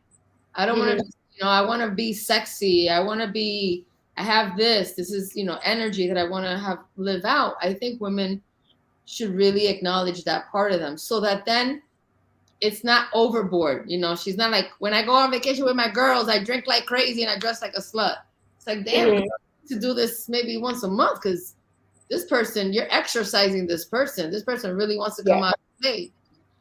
So I think it's great that you are aware of it because you have more access to your self-mastery of knowing how you operate, knowing what you might need in any given moment. So I think that's a wonderful thing. So I just want to really acknowledge that. Oh yeah, thanks. Now I can't really use the phrase "let my hair down" anymore. That's over with for me. But I do agree that sometimes when people don't have that opportunity to do that, they do go overboard. And I kind of felt that way, not just from me being in a relationship, but just from me not having the freedom or the money to really tap into my artistry. There are a lot of things I want to do now. Like, I'm really upset that I never took dance more serious, but I've always had that natural ability. So I really want to start doing that now. You know what I mean? But dance classes are expensive. I want to try out pole dancing. Pole dancing is not cheap. If you want to, most of the times the studios have like memberships and everything, and then just time in general. So you need money, you need the time. Being a mom, my son's getting older, so I am able to, maybe do more things. And then I've got a raise, so I'm able to put money towards things that I want to do. So yeah, I do think it's important to tap into that, but not everybody's an artist. So some people are not going to have that issue where if they're not able to create, that they get where they go overboard. You know what I mean? Some people just okay with just having a simple life, and that's okay too. Me, I always consider myself to be unorthodox. Like the way I view things in life, the way I view certain things that other people view, it's always been like, dang, I might be a little different because I don't agree with that. I don't want to do it that way. And so a lot of times, maybe that's why it took me a while to start coming up on the panels, because I got crucified almost for saying I don't want to get married, or that I'm not trying to bring a whole nother man into my son's life. You know what I'm saying? And yeah, so I just feel like the way I do things is different. And I feel like the conversation that people have on these panels, it always goes into a circle, because the whole topic is marriage. You need to get married. You need to have all these kids. You need to make a lot of money. You need to blah, blah, blah, blah, blah. And I'm just looking at it like, okay, I don't want to do that. But people are like, well, you should, because you have a son. You know what I'm saying? It's always something. But I like being unorthodox. I like being different. I like that I go a different way than everybody else goes. It makes things more interesting. And I think my son's okay. He has a great relationship with his dad. Awesome. You're not selfish. That's the difference. You're not, your son gets to live his beautiful life, and you're not imposing anything extreme into what he requires. Sometimes women are selfish, right? It's like, I need my time. I'm going out with my girls. I'm drinking in the house. I'm having wine and doing homework with the kids. It's like, how could you do homework? How could you be doing homework with your kids when you're drinking Sauvignon Blanc? I just drink it after they done. They homework easy. I just drink it after they done. They homework easy. Yeah, like Jesus Christ, and because I see a lot of my girlfriends, I see a lot of women that are like into mommy lunch dates. You see, with me, because I've never been married. I have no kids, so I've always just lived at the rhythm of my life. Today I want to drink, I drink. I'm not missing out on anything. A lot of my girlfriends feel like they're missing out on something, and I'm like, dude, you're not missing out on anything. Love your husband, love your kids, love your life, love it. You're provided for, you're protected. You have everything that any woman should ever want, especially for their child. But it's about me. But I'm tired. I'm this. It's like, you got some balls to be complaining. Oh yeah, I feel that. Because even though I don't necessarily want that lifestyle, I always advocate, like, don't bring your ass out here. Just stay where you at. If that's, the life that you chose, and you have kids and all that type of stuff, I wouldn't recommend anybody just be like, forget it. I don't want to do this anymore because I see y'all having all this fun. Because for some people, it's not really all fun. They make it look like it's fun. Right. But it's not. Unless they're content with that lifestyle, you know what I'm saying? It's not fun for them. For me, I'm okay. Not everybody's going to be okay with how I'm operating. Right. But yeah, if you have kids and you married, I definitely would not recommend you just peace out if it's no like anything egregious going on, like cheating or they beating on you or something. If it's, if your life is decent, what you trying to come out here for? Right. I tell them, go on Lipstick Alley and scroll through Lipstick Alley for one day. You ain't gonna want to leave your husband. I know that. Lipstick Alley? Lipstick Alley is a blog about celebrity gossip, and they have like certain pages about relationships. And if they look at some of the threads in the romance alley, they wouldn't want to leave their husband. I literally thought that was a nickname for where prostitutes walk. That's what I thought. For what? I thought it was like a slang for where prostitutes be walking at. Oh no, it's a Lipstick Alley, because they put the lip. That's funny. I'm ghetto. Yeah. But, so not like confirm the ghetto part. So with so much authority. But I think the connotation of Lipstick Alley implies that it's a naughty zone. and Yes. Lipstick Alley blog. It's a lot going on. There's a lot going on there. Yeah, Yeah, you can see it a lot of sounds stuff really you good. probably don't want to see. Yeah. But when you get, like I said, when you get into the nitty gritty of it, not the stuff you see on Instagram, you will see that a lot of people are having issues when it comes to relationship. It just is what it is. So you have to, everybody needs to pick their lane and stay in it. I think what's going on now is people are swerving, right, and it's causing a lot of friction. Also, people don't know who they are, and so they come on YouTube and they're using other people's talking points to run their lives. That's bad. Amen. That's really bad, because you don't know. The results you can get could be ones that you don't want. Right. Especially with this whole red pill stuff and everything. Most people can't live their lifestyle. So Thanos asks is, what is your experience with masters that are cancers? I don't deal with cancer. You don't deal with cancer men, you said? No. Well, my dad is a Cancer, and I'm a Scorpio. So a Cancer is hard on the outside, soft on the inside, and they have claws, so they can hurt you. They will bring you close, like the claws, and then you're in their sphere. And if you do anything wrong, they kind of clip you with the claws until you do it right. That's how I feel like my dad is. He's not just gonna grip and vice you, but you're gonna feel like the little pinches whenever you're not doing things the way you're supposed to. And then because he's mushy on the inside, he's very sensitive to my sister, my mom, and I. Like, even to this day, he'll send us little romantic songs or write us poetry. Just to be, that's just how he raised us. But he has a side that I don't like, the snip. When he uses the claws, it's not cool when my dad is upset. And I definitely am the rebellious bratty child. So I had a lot of, they call them, like, I don't know how you say it in English, but it's just like your parent just knocks you in the head lightly.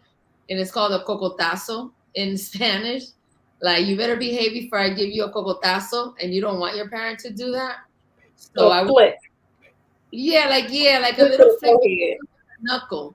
They do it like that, and it's not hard. Oh, a knuckle sandwich. A knuckle sandwich. Yeah. So so for the girls, like, they might just hit you in the back, and you're like, oh my God, The boys get really disciplined, a little bit different. Un pellizco. Yeah, look, Jenny Morena put un pellizco. Or your dad will pinch you, like a little pinch, and you'll be like, oh shit, like, because you don't want your dad to spank you. I could not deal with that. Mm-hmm. So I don't know. Cancers are, to me, because my dad obviously raised me, he is that way. He's very strict, but he's not a tyrant. He's very smart about how he does things. Like I said, he brings you in with the claws, and then he has the claws around you, just keeping you in check.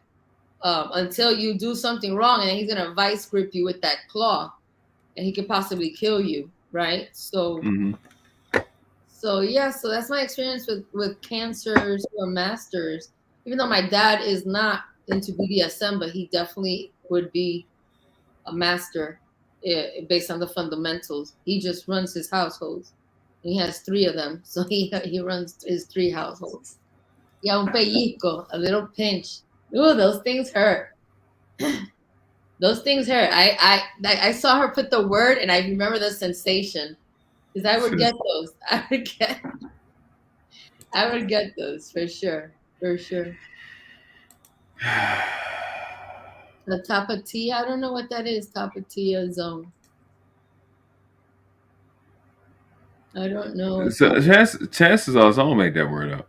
You know what I'm saying? That's the way he just makes up words. Because he don't know what to do, because he's not allowed to talk to Jay Ali. I already told him that I'm gonna block him. Oh, Jay Ali is not accessible. Yeah. Ooh. Yeah, he's not allowed to talk to her. I like the light in the back. It's dope. But Jay Ali's light, yeah, I like it too. It warms you up really nice. What's up, Lady Navoa? Hi, Lady Navoa. How are you? We're here with the beautiful Jay Ali this evening, blessing us. with her whole style. I have a question. Let's say you ladies have how do you want to call it? I'm interested in hearing this answer. Let's say you ladies, just for the sake of conversation, find a master, right? You have a new master.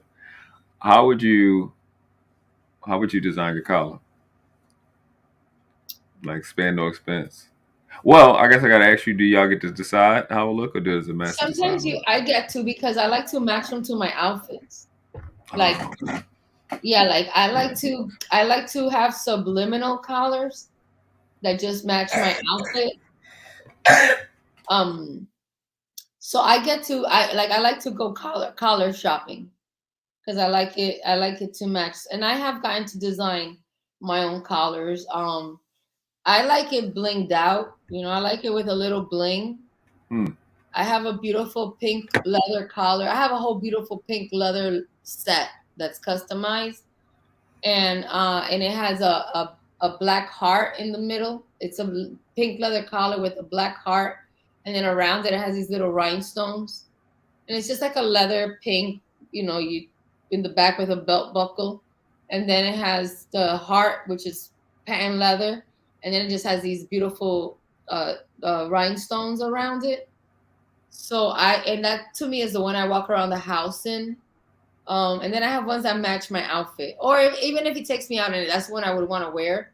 But if we're going to like a dinner party or out to a restaurant, and I feel like I want to wear a choker or a collar, I'll have an outfit or a look in mind, and then I'll go find one that matches, or I'll design it so that for that event I have the whole look. And yeah, you can design anything you want when it comes to your leather and your equipment. There's companies out there that make it for you, that cater to people in this lifestyle. There's people who have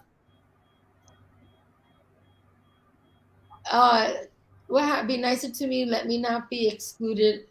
Members only. Why is she excluded? Is it It's not members only, is it? What I do? Where? What I do? She be blaming me for stuff I don't even be doing. But yes, you get to design your whole, like my first master, we designed the dungeon together. He wanted to have a beautiful dungeon in the basement of the house, and we designed it. And we had this board where he would put me on the board, and I would get like strapped in, and he could spin it. You said like a wheel, and he wouldn't spin it like a lot, but I would be like restrained, and then he would play with me, and I couldn't stop anything from happening while it was spinning. Because then he could put me upside down to go down on him. He could just spin me into positions to have access to differently. Versus like just being on the bed. Now he could like spin me and have my body available differently. Like he could spin me upside down and have my whole vagina in his face, and my legs are restricted. That's different than being on a bed tied up. And I'm here like going through the blood flow of being spun around, being touched, different sensations coming into play, like feather, leather, floggers, toys, So yeah, so you could design a whole room to cater to your lifestyle, or you could design your equipment and then you keep it in a trunk or something so people can't see it. But you design what you want. You could design what you want. It's I have a collection of whips that I think maybe next week I'll bring my collection of whips so you guys can see it. Let me see if I can get to my storage. If I get to my storage, I'll bring it in. And I have like 10, I think I have about 10 whips in this storage. So I might be able to, I like crops, what you hit horses with. So I have a crop collection, and I have whip collection. Because I like to collect. I'll make sure y'all hit the like button, hit the subscribe button, make sure you comment and share. This is I'm still stuck on the dungeon. That's what my brain is. It's gorgeous. The dungeon is the best thing ever. When you have a whole space to play, we would go hang out there sometimes, just watch TV. It was very closed. It was we had it through a thumbprint. I didn't have access to it. He had to provide me access, but it would be through a thumbprint, and we would use it sometimes just to hang out. And I would be in a totally submissive state there, but he had a TV so he could watch his games, and we would hang out there like in a completely submissive state, but like just chill mode. Versus like when we're upstairs in the regular living room, it would feel different. So yeah, I'm just gonna let that process my brain. So Jay, how would you have your collar? Well, I'm glad Lexie went first because I was gonna say I just want all Jack Skeleton faces going around that thing. So I guess mine would be, tacky against all like the diamonds and stuff. But I like mine to be more like, I guess, personalized to the characters I like. And I really love Jack Skeleton. Like Jack Skeleton. That sounds gorgeous. That sounds cool. Jack Skeleton is from Nightmare Before Christmas. Oh, okay. Oh, yeah. So I would find some way to add something like that in there, because it's black and white. Black and white is pretty much my favorite, just combination in general. It goes with everything. I guess I could add some diamonds in there, in a way. But yeah, I would definitely like for it to have something on there. You put diamonds in the eyes of the skeleton. Mm-hmm. Yeah, it would definitely have to be some type of either Jack Skeleton or just Tim Burton in general. I really like the way Tim Burton. Yes, that's a awesome inspiration. So it had to be something like that. Honestly, you see, that's a beautiful inspiration. And your whole, let's say, if you were a submissive and you told your master that that's who you like, that theme, that Tim Burton, he could give you permission to create your whole dungeon or your whole equipment on that. Because most of the time when it comes to those type of things, the master will see it like this is your home. Even though he runs the home, he'll let you decorate however you want. The dungeon is where you're going to be spending time. So he wants you to make that room in a way that makes you even more submissive to him. Mm-hmm. Like, he doesn't want to make the room completely all about him when it's the space that he needs to enter into your psychology, that when we walk that threshold and we're in the dungeon, it looks exactly like the space you want in your fantasy to be a completely submissive. So yes, make it look like Halloween Town for Nightmare Before Christmas. Yeah. He might have like certain things that he wants, but he will let the theme of it be exactly what you need. Like some doms or some submissives like a boudoir. They want like a real fancy bed. They want it to look medieval. So he'll be like, okay, go for it.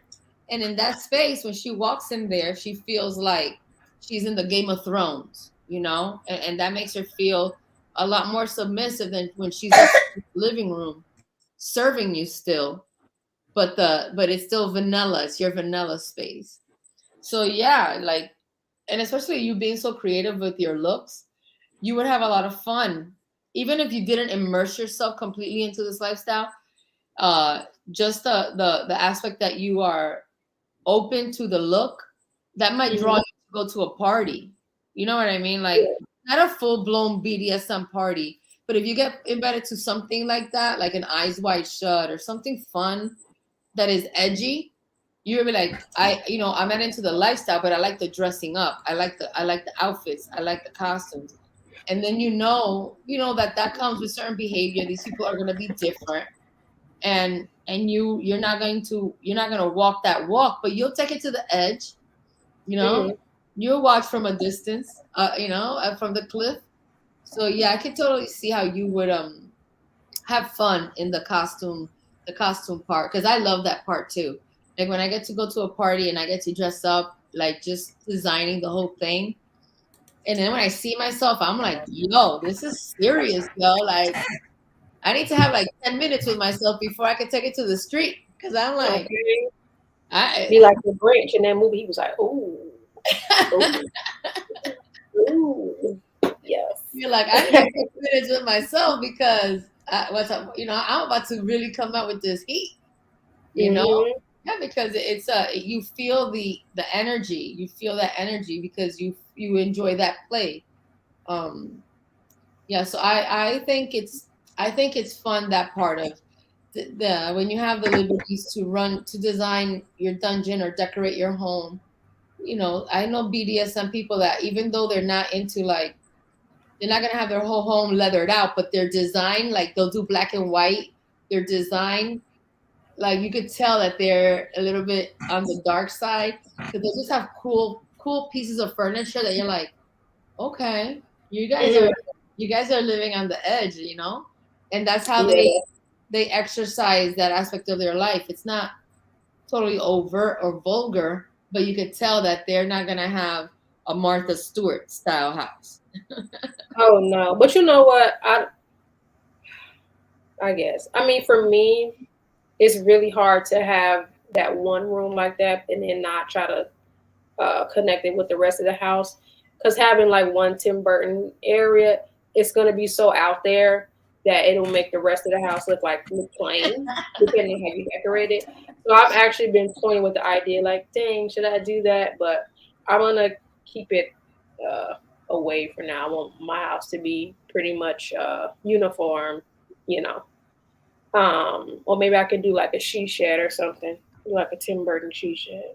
Well, you know, you can probably find silverware, plates, you know, like little accessories that are like mugs, you know, maybe like, you know, that are, you can get your vases to be that, you know, you could have those touches because that's the kind of style has a lot of I've seen a lot of people who have that kind of style and they'll keep certain things kind of like traditional.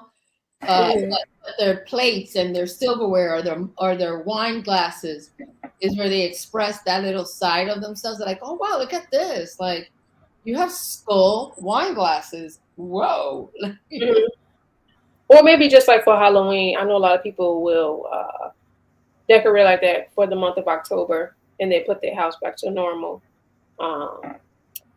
I know for me, like I went to Party City the other day and they had like a bunch of Jack skeleton stuff, and I really had to just refrain from buying it because they had like this huge doorknob, and I was just like, "Oh wow, I'm gonna have to leave it here because I don't have anywhere to put it right now." And I like to collect stuff, like you were saying about like the costumes and stuff. For me, I do collect a lot of Jack skeleton stuff. And so I am trying to find a way to do it, and it may just be just like my Halloween thing. Like for the month of October, I just might change the living room to just all like Tim Burton stuff and Jack skeleton. But you see, you have a really beautiful dark side, Ellie. Oh yeah, I love that kind of stuff. I just have been having a hard time translating it through clothing. Because I like to wear dresses, so it doesn't really translate. I like to wear dresses and heels, so that doesn't translate to that very well. But the fall could be a good time for that because I love fall season because you get to add the layers. I really think fashion, when you get to add layers, it makes it better. In the summertime, I'm not worried about being fashionable. I'm too hot. Right. I like to have on the least amount of clothes as possible because I hate being hot and I hate sweating. So. Yeah, I don't like being hot either. I completely feel you. Most of the time, I don't even come outside in the summertime, but when I do, be naked. Yeah. Well, you are you definitely have an edge to you, and I think it's fascinating, along with your comedic timing and your great one-liners that you've shared with us in the chat. Some of our episodes, like you have awesome personality. What she said? I said no, you have an awesome personality, so I love that. Miguel, you said something. What did you say, Miguel? What you say under your breath?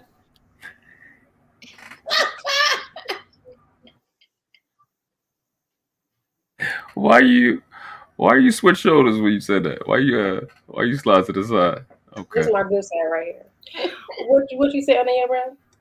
All the do's and twos. Oh, and YouTube proof. is toxic. Yeah, YouTube is toxic. Yeah. It definitely has some toxicity. Y'all gotta listen, channel. She trolled me for like 2 days straight on my accent. It was not. It other people too. Jenny then did it. Savannah then did it. He only see it when I do it. I don't know why. Because I expect better. I'm sorry. It's funny though. Because there's this lady I used to watch on YouTube that used to do a lot of wig hauls. She has a Baltimore accent too. And I was like, what in the world? I'm just watch this on mute. Watch you put this wig on mute. Hey! But no, I like it. No. You said what? What you say? Huh? What you said when you was talking? When you had said when you was talking? What you say? Y'all like your accent? Oh, thank you. I was about to come for y'all. It sounds better when it's at a certain tone, though. Right. Like if I was to hear somebody yelling at somebody and they was talking in that accent, I probably would leave. Oh no, yeah, you wouldn't want to be a part of that. It's pretty bad. The Baltimore accent sounds better when it's at a lower tone. It's calm. It's like, okay, I can deal with this. Well, I can't imagine somebody yelling at somebody like, "What'd you do?" Like, no, I would have to leave. Sis, it's things like that. It seems like you're taking shots. You know what I'm saying? Like I'm just saying it. I just don't think it would sound very. But some people feel like people from Chicago have an accent. Yeah, I do. I hear it sometimes when I hear other people talking like, "Dang, we do have an accent." Don't you know? Like you ever seen Utz potato chips? Oh, those are so good. Yeah. Oh, man. Yeah. The Utz, those are like the best. Yeah. It's like Chicago, y'all have like the diet Utz potato chip version of like y'all accent is kind of like from the South. Oh, UTZ? Yeah, Utz. UTZ, yeah. Yeah, but it's like y'all got the diet version of it from like the South. Like y'all accent come from the South. You talking about Jay's potato chip?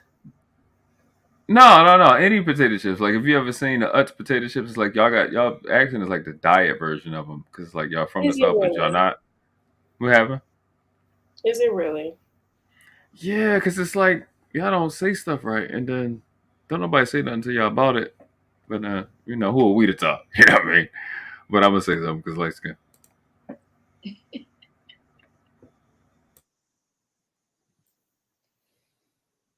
No comment. The other shoulder. She's giving you the other shoulder. She did like a. No comment. See, I can clap back too. But you know this. You already know this. I don't feel like people have better food than we do. So I'm gonna just say no comment. Chicago? Yes. Yeah, I don't know. I don't. Maryland. No, because I've heard people say they have went to other states, whether they're going on vacation, to visit, and they always say the food is nasty. So that's why I'm reluctant to even go anywhere, because bad food would actually ruin my whole trip. I don't care where we go. The food not good, I'm gonna be upset. I'm about to right now. So it's the New Orleans exists, right? Hold on, bring it up. New Orleans. Okay, I will say New Orleans probably has really good food. Memphis. But that's it. That's Maryland. No. New York. New York got everything. They got They got the second or third most Michelin chefs. New York, I'm gonna get it. All right. Okay. So if he wants to say 3, right? Because I already live in Chicago, so I would definitely go to New Orleans. Y'all just got that one pizza. That's it. And I would go to New York for some food too. No, we don't. We have other stuff too. They have really great Greek food in Chicago. I mean, you can literally get anything here. Yeah, it's called the second city. It's called the second city for something. New York City is the capital of the world. New York City is the capital of the world. New York City is the capital of the world. And then here in the U.S., Chicago is the second city to New York City. It's called Second City for a reason, because they have it all there too. They have everything that New York has. When it comes to food? Well, even the culture, even the arts, even the museums, even the culture, it's very diverse. Fashion, it's very fashion forward, like New York. Yeah, it's diverse, pretty much. Yeah, it is in the Midwest. So people who wanted to leave New York, you know, Irish people, Greek people, Italians who left New York and New Jersey went to Chicago. So Chicago has its own mafia, right? It has its own underground stories. Mm-hmm. And along with that, it's in the Midwest where there was a lot of bootlegging going on in those Yeah. Midwest countries. Yeah. Right? And Chicago was where a lot of those transactions happened. And it didn't go beyond west of that because LA doesn't compare to Chicago. No way. Not on the food. It is pretty diverse, but not on the food. Not in the influence it has over the country. A lot of illegal activities happen in Chicago and in New York and in Jersey. You know? So Chicago is it's called the second city because it has all of that. It has all of that. Yeah. I love Chicago. I've been to Chicago a few times.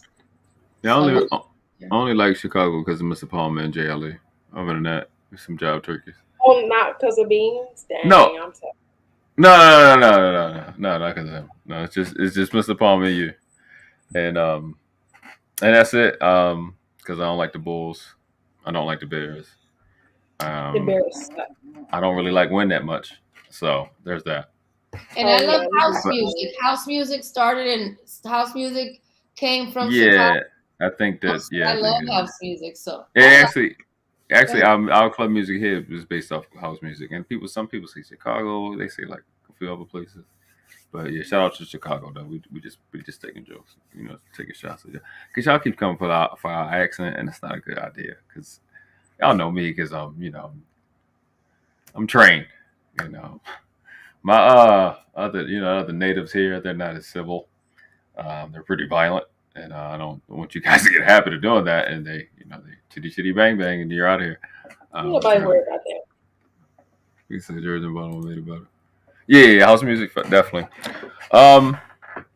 Yeah, I think we're gonna wrap this up. Definitely, pretty much. Appreciate you ladies coming tonight. Thank you. I don't know about dropping one if you want to stay on the panel. I mean, if you want us to drop the link, I can stay up. Yeah, but if you I didn't know you didn't drop the link, but yeah, if people want to come up and participate.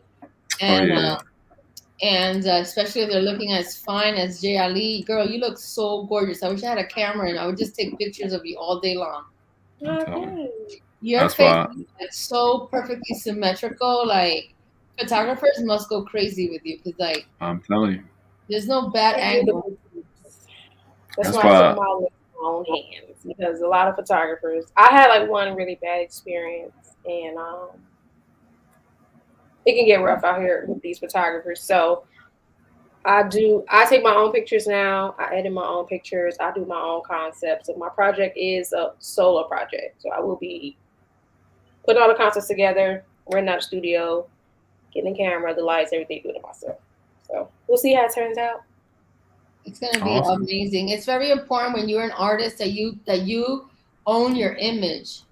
And you don't sell the likeness of your image. So yes, the more that you own your image and you create and you create your team and you own your work, like keep on that path because you're gonna meet the right photographer, you're gonna meet the right makeup artist, and they're gonna be on your team probably forever and ever and ever. Because you don't need to have a lot of them. You just need to find the right one. And then you are able to possibly employ them because you'll get modeling gigs. You know, like you so that's good that you're taking ownership of your brand and your artistry and that unfortunately went through a bad experience, but you know the realities of it because some people think it's all fun and games when you're out in this entertainment artistic. Especially when you're in the studio with somebody for 8 hours, and then you know how I talk to you guys, and you know the personality thing, and then people just start getting really weird and be like, yeah, I've been you my whole life. No, you haven't. So and then it just gets kind of crazy. So is anyone coming up, Noble?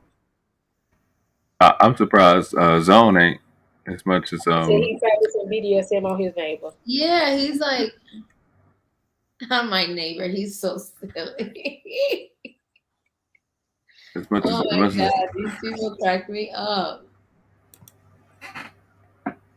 What? Jenny. Block zone. Like block him. Zone is out of control. He's hilarious. Thanos came up. You come up, Lady in the Void. You was talking all that mess in the chat. I know y'all got questions. Because I haven't had too much experience with I'm gonna say I haven't had enough experience with ladies wearing collars. But now I look back on it, kind of watch a lot of chicks wear chokers. That could have been like an indication. When you go out and you see a woman wearing something like a collar or a choker, does it trigger like something like sexy or like a little fetish thing?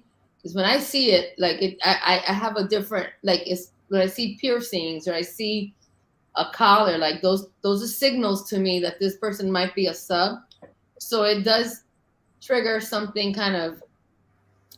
It just makes it intriguing. Do you kind of get that energy when you see a woman wearing a piece of jewelry like that?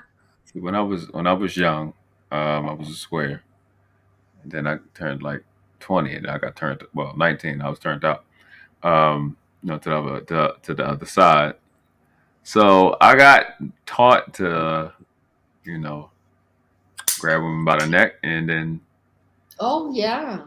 So now, I like it now. So when I see that choker, that's what I be thinking about, because it's the word choker. So I like it now. Like before, I didn't understand it because my first introduction is like seeing chicks with it was in, I think, middle school, with like goth chicks. They would have the little plastic choker looking thing, and it would leave like a little welt. And most of the ones I seen wear was like white girls. So it wasn't something I would see anybody else doing. So. But now, I'm like, she might be on her. Yeah. I'm gonna definitely look now, because now I look back. Now, when you was talking about it, I was thinking about movies. So I was thinking about those different movies and I was thinking about other things where it's like you probably have like some boss, some like drug boss, and it's just women running around, but they got collars and stuff on, so they could be in that whole lifestyle you don't even know. So it's like secret society type of stuff. Yeah. Like if you brain turning out. When you go out into the world now, take a notice when you see somebody wearing a collar or choker, and then watch their mannerisms. Like when I go to the airport and I see a woman wearing a collar and I see her man, I'm looking for mannerisms, because I could tell if they're in the lifestyle pretty quickly, just on the mannerisms of how they move. We know even in public, you still keep that hierarchy going. It just is displayed. It's a lot more discreet. But if you're in the lifestyle, you could pick up, especially if she's wearing a collar. It's a constant reminder of her position. And yes, it is, because it's just like an animal, right? Like a collar on an animal, you can control it. And some collars, some people do put spikes on the inside. Yeah, some people put the spikes on the inside and they'll pull on it, because that's part of their play, is kind of like that pain. So yeah, it definitely, to me, it always gives me like an automatically, like, are they in the lifestyle when I see a woman wearing a collar? You get excited. Like a choker. I'm like, ooh, I wonder if she's announcing herself. Sometimes it's an announcement, like. That's how I take it. I take it just like that. I take it as like a signal. It's like, I'm about that life. But you gotta make sure she ain't, belong to somebody at that point. But right. And that she's in the right mental state, because that's another thing. Like, mental health is extremely important in BDSM. You can't have people that are like not aware of their demons. You have to know if my demons can play with your demons. It's also important to be aware of those things, because some people want to be in the lifestyle, kind of like the people that you were describing, J. Ali, that they want to have that kind of polyamorous or polygamy, but the mentals is not there. The same thing happens in BDSM, especially when you're being courted. As if I'm being courted, I'm checking to make sure that my master has that I like the way he makes decisions, that his mental game is on point, and he wants to make sure I am too. That I'm not a psycho who's just trying to be kinky, and then he has to deal with all that baggage because that person needs, they need to spend more time with themselves. They need a different type of training. Thanks, Lady Nicole. Thanks, Lady Nicole. Good night. Good night. Buenas noches. Oh, she's gonna watch a horror movie. Ooh, it's already that time. Yeah, that was powerful what you said early, Lexie, about those monogamous couples trying to then expand into polygamy when the foundation is wrong from the beginning. I think again, it goes back to the same shit. It's like you trying to change the dynamic of your relationship in any way, shape, or form. Like business could expand. You may have to travel. It's a lot of different reasons why your lifestyle is going to change. But if you haven't established that dominant submissive relationship, really with the parents of both people, like the mom, like how was that situation? If a man watched his mom dominate men, how could he really be assertive, in a situation? How does he really know how to take care of himself in a situation? So trying to convert from monogamy to polygamy is just as bad as trying to convert from being submissive to a dominant just because you want to, just because it's available, just because it's an urge or kink. It's like, okay, cool, it'll feel great, but then do you know how to handle all those responsibilities? So I thought it was dope that you talked about, that you brought up. Yeah, I think these days, the display of it just cheapens the experience. Where people just think that it's like it's just we go have coffee, and then we agree we're gonna be in this relationship, and it's just all supposed to work. Right. Ain't no work. There's no construction. It's just like, yeah, let's go build that 92-story building. Yeah, we can do it. You go get some wood from Home Depot and then see how it works. Yeah, because the man, most of the time it's a fantasy the man has, and he thinks he has the capability of what the dynamic requires. You see, you could say to yourself, let's say you're in a monogamous relationship and you want to change the dynamic, but before you tell your wife, as a man, you should start doing the work, the self-work, the self-mastery, so that when you present it, you present it with the whole sense of responsibility, not the fantasy of it. Where you're just like, oh, babe, let's do this. And really, you only want to do that because you want the variety.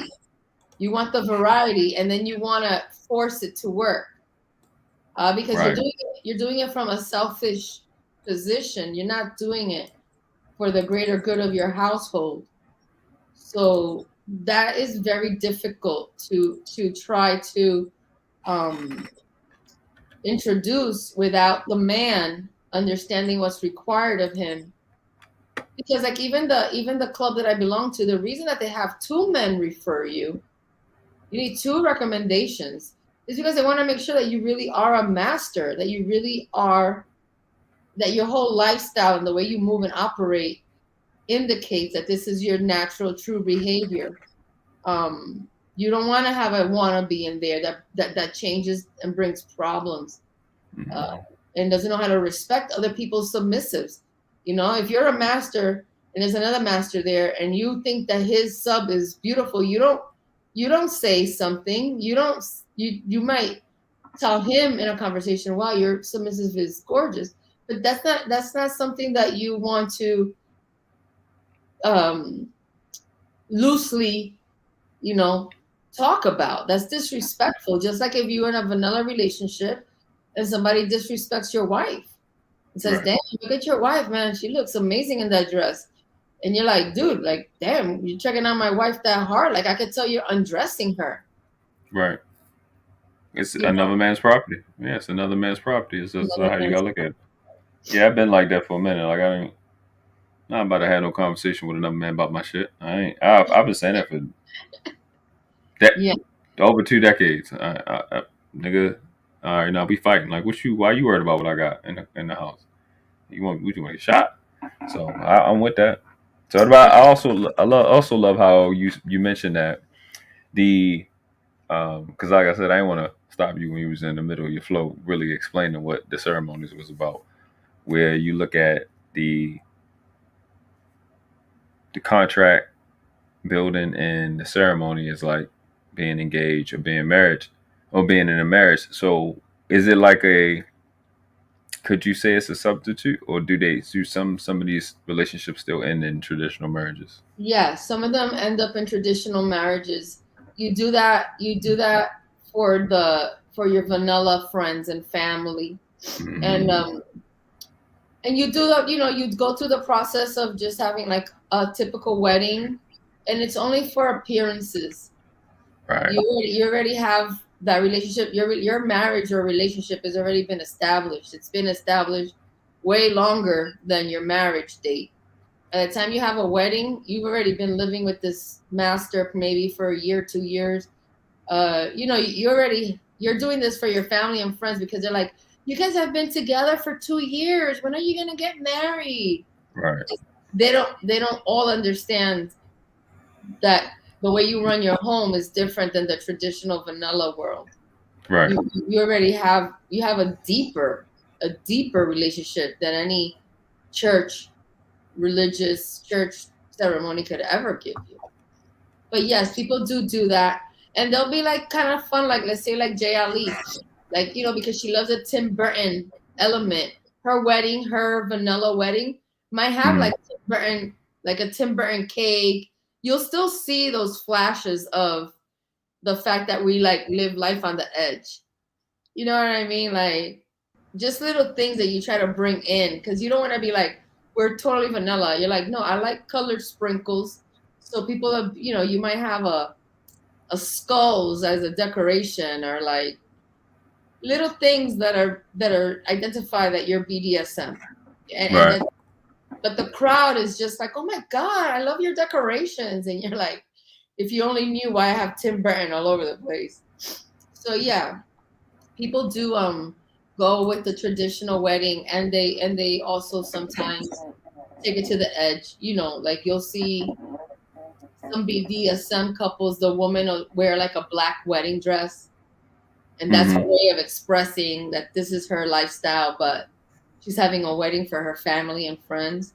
So yeah, so people do the traditional wedding for the appearances, and even then it's still a little bit edgy. Like I've been to a wedding where they are BDSM couple, and they had their cake, like a beautiful wedding cake, and then when you cut into the cake, it looked like it was blood coming out of it. They were like gothic-y. It was like it was all red inside. That makes sense. They had the cigar cutter had like some type of symbol on it that shows naughtiness. So people do still put those touches in there. But they do have a traditional wedding for family and friends to celebrate it, because people are still happy they're together, even though they're not exposed to the BDSM stuff, but they know that this is your boyfriend or this is your fiance. Because when you do have the collar ceremony, a lot of times if you're in a vanilla relationship, eventually you'll have an engagement. And it's not based on like how long we're together. It's just kind of like, what does the public need to see from us? Because we already have your collar. The collar means more than any ring could ever. It just means more. Like, I'd rather have a beautiful bejeweled collar that represents my commitment than a whole big ring that is just a vanilla thing. But I still like my bling. I still like, like that's fun. Handcuff, cake topper, like things like that. You still see those touches, and you're like, you might say like, "Oh, they're freaky." You're like, right. No idea how freaky they are. You'd be surprised who the freak is. You'd be surprised, but never know. And then they do that too, especially if they want to have children. So they have a traditional wedding to the confines of what it is that is required to be able to raise a successful individual in the world that is not into groupthink and is an individual thinker and understands to exercise their critical thinking skills at all times. That's who you're trying to put out in the world. So you do things to adhere to social standards, but you don't run your whole household based on that. Right. And it's like a lot of masters homeschool their kids. Their kids don't necessarily, they're really they're into control. They want control of everything. So when they have children, they want control of what happens with their kids. What are their kids doing? What are their kids seeing? What are their experiences? Because a master wants control of everything, and he'll get it. He knows how to get it. Like he'll could walk into a restaurant, and he gets, they know what he wants to drink. They know his favorite table. They just know he knows how to get control in a dynamic, and most of them, to make it what he needs it to be. And when he's around other masters, this is why my club takes time in vetting people, because we want men who are that way to be around other men who are that way, because there's a lot of wannabes out there, and you want to be able to sift through the wannabes, and so that you're with men of like mind. Right. Because sometimes the club even has events that are just for the masters without submissives. It's just for them to have like a meeting about, what direction should we take the club? What kind of things do you guys want to see? And it's just like a meeting that they have, like a secret society type of thing. You have to. I mean, that's how things are supposed to be. But that's why I'm glad we do these shows, because it gives people an opportunity to hear things from different perspectives. I'm learning. The more I think about it, the more I listen to you talk about it. I'm getting a lot of ideas on what I've been seeing.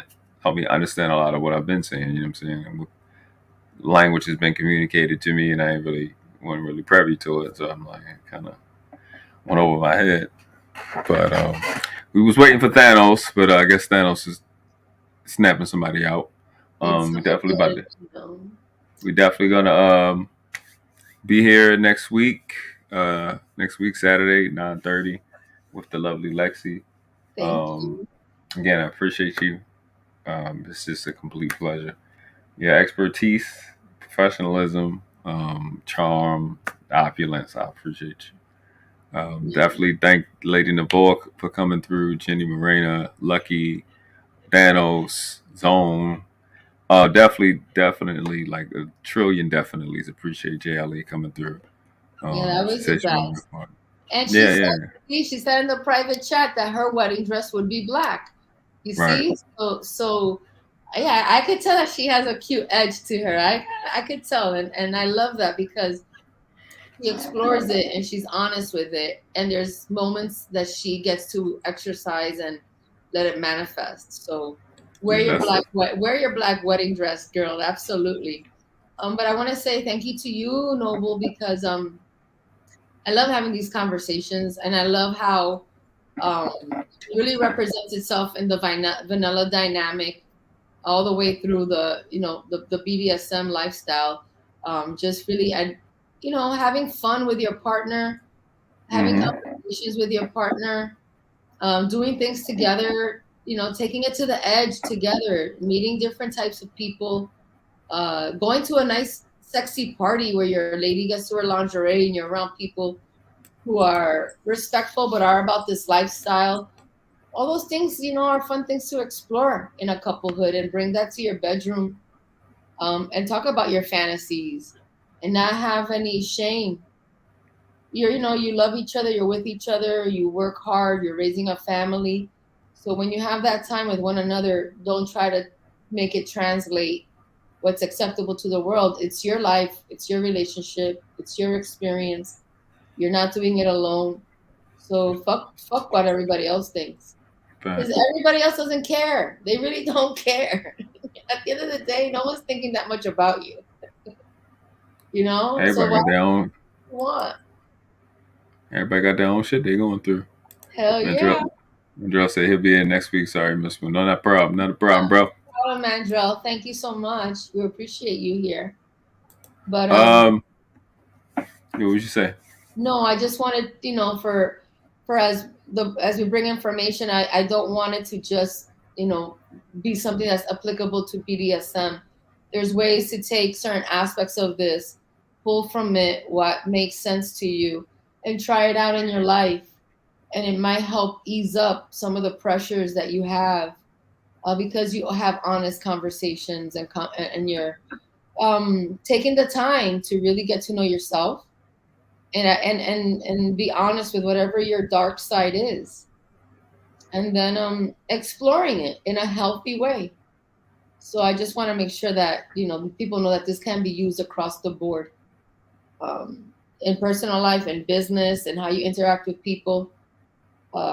Letting people know that you're the master, and that's just what there's no compromise.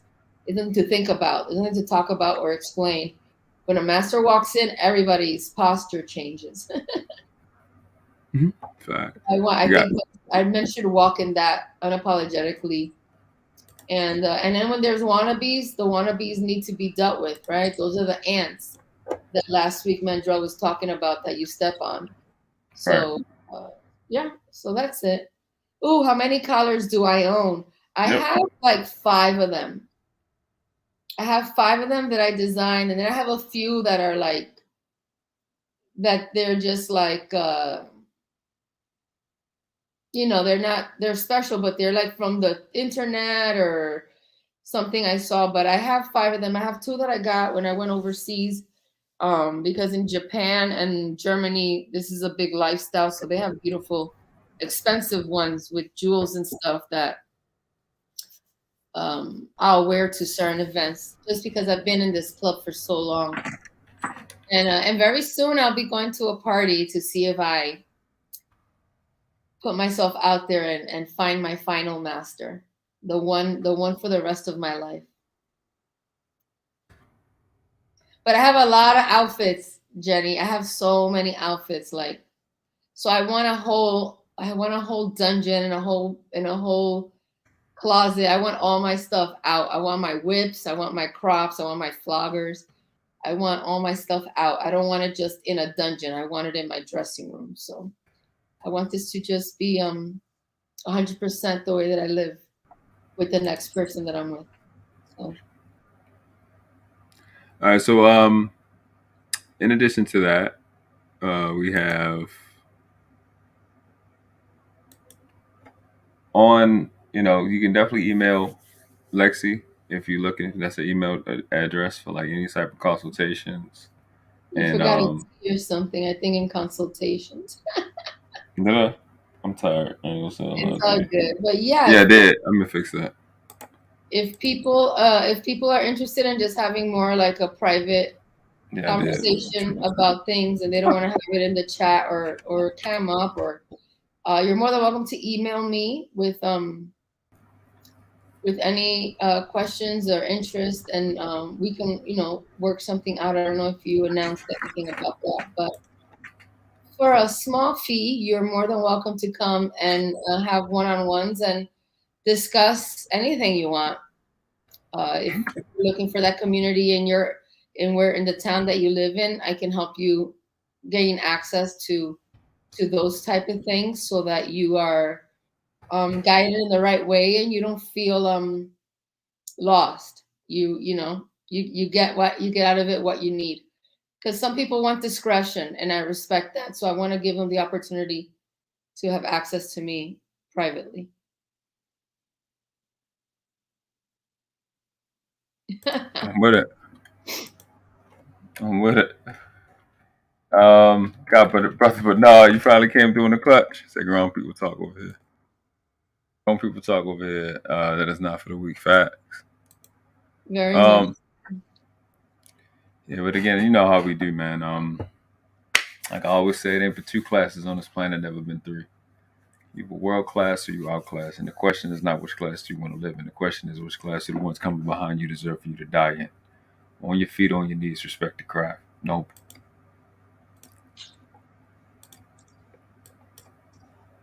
Class.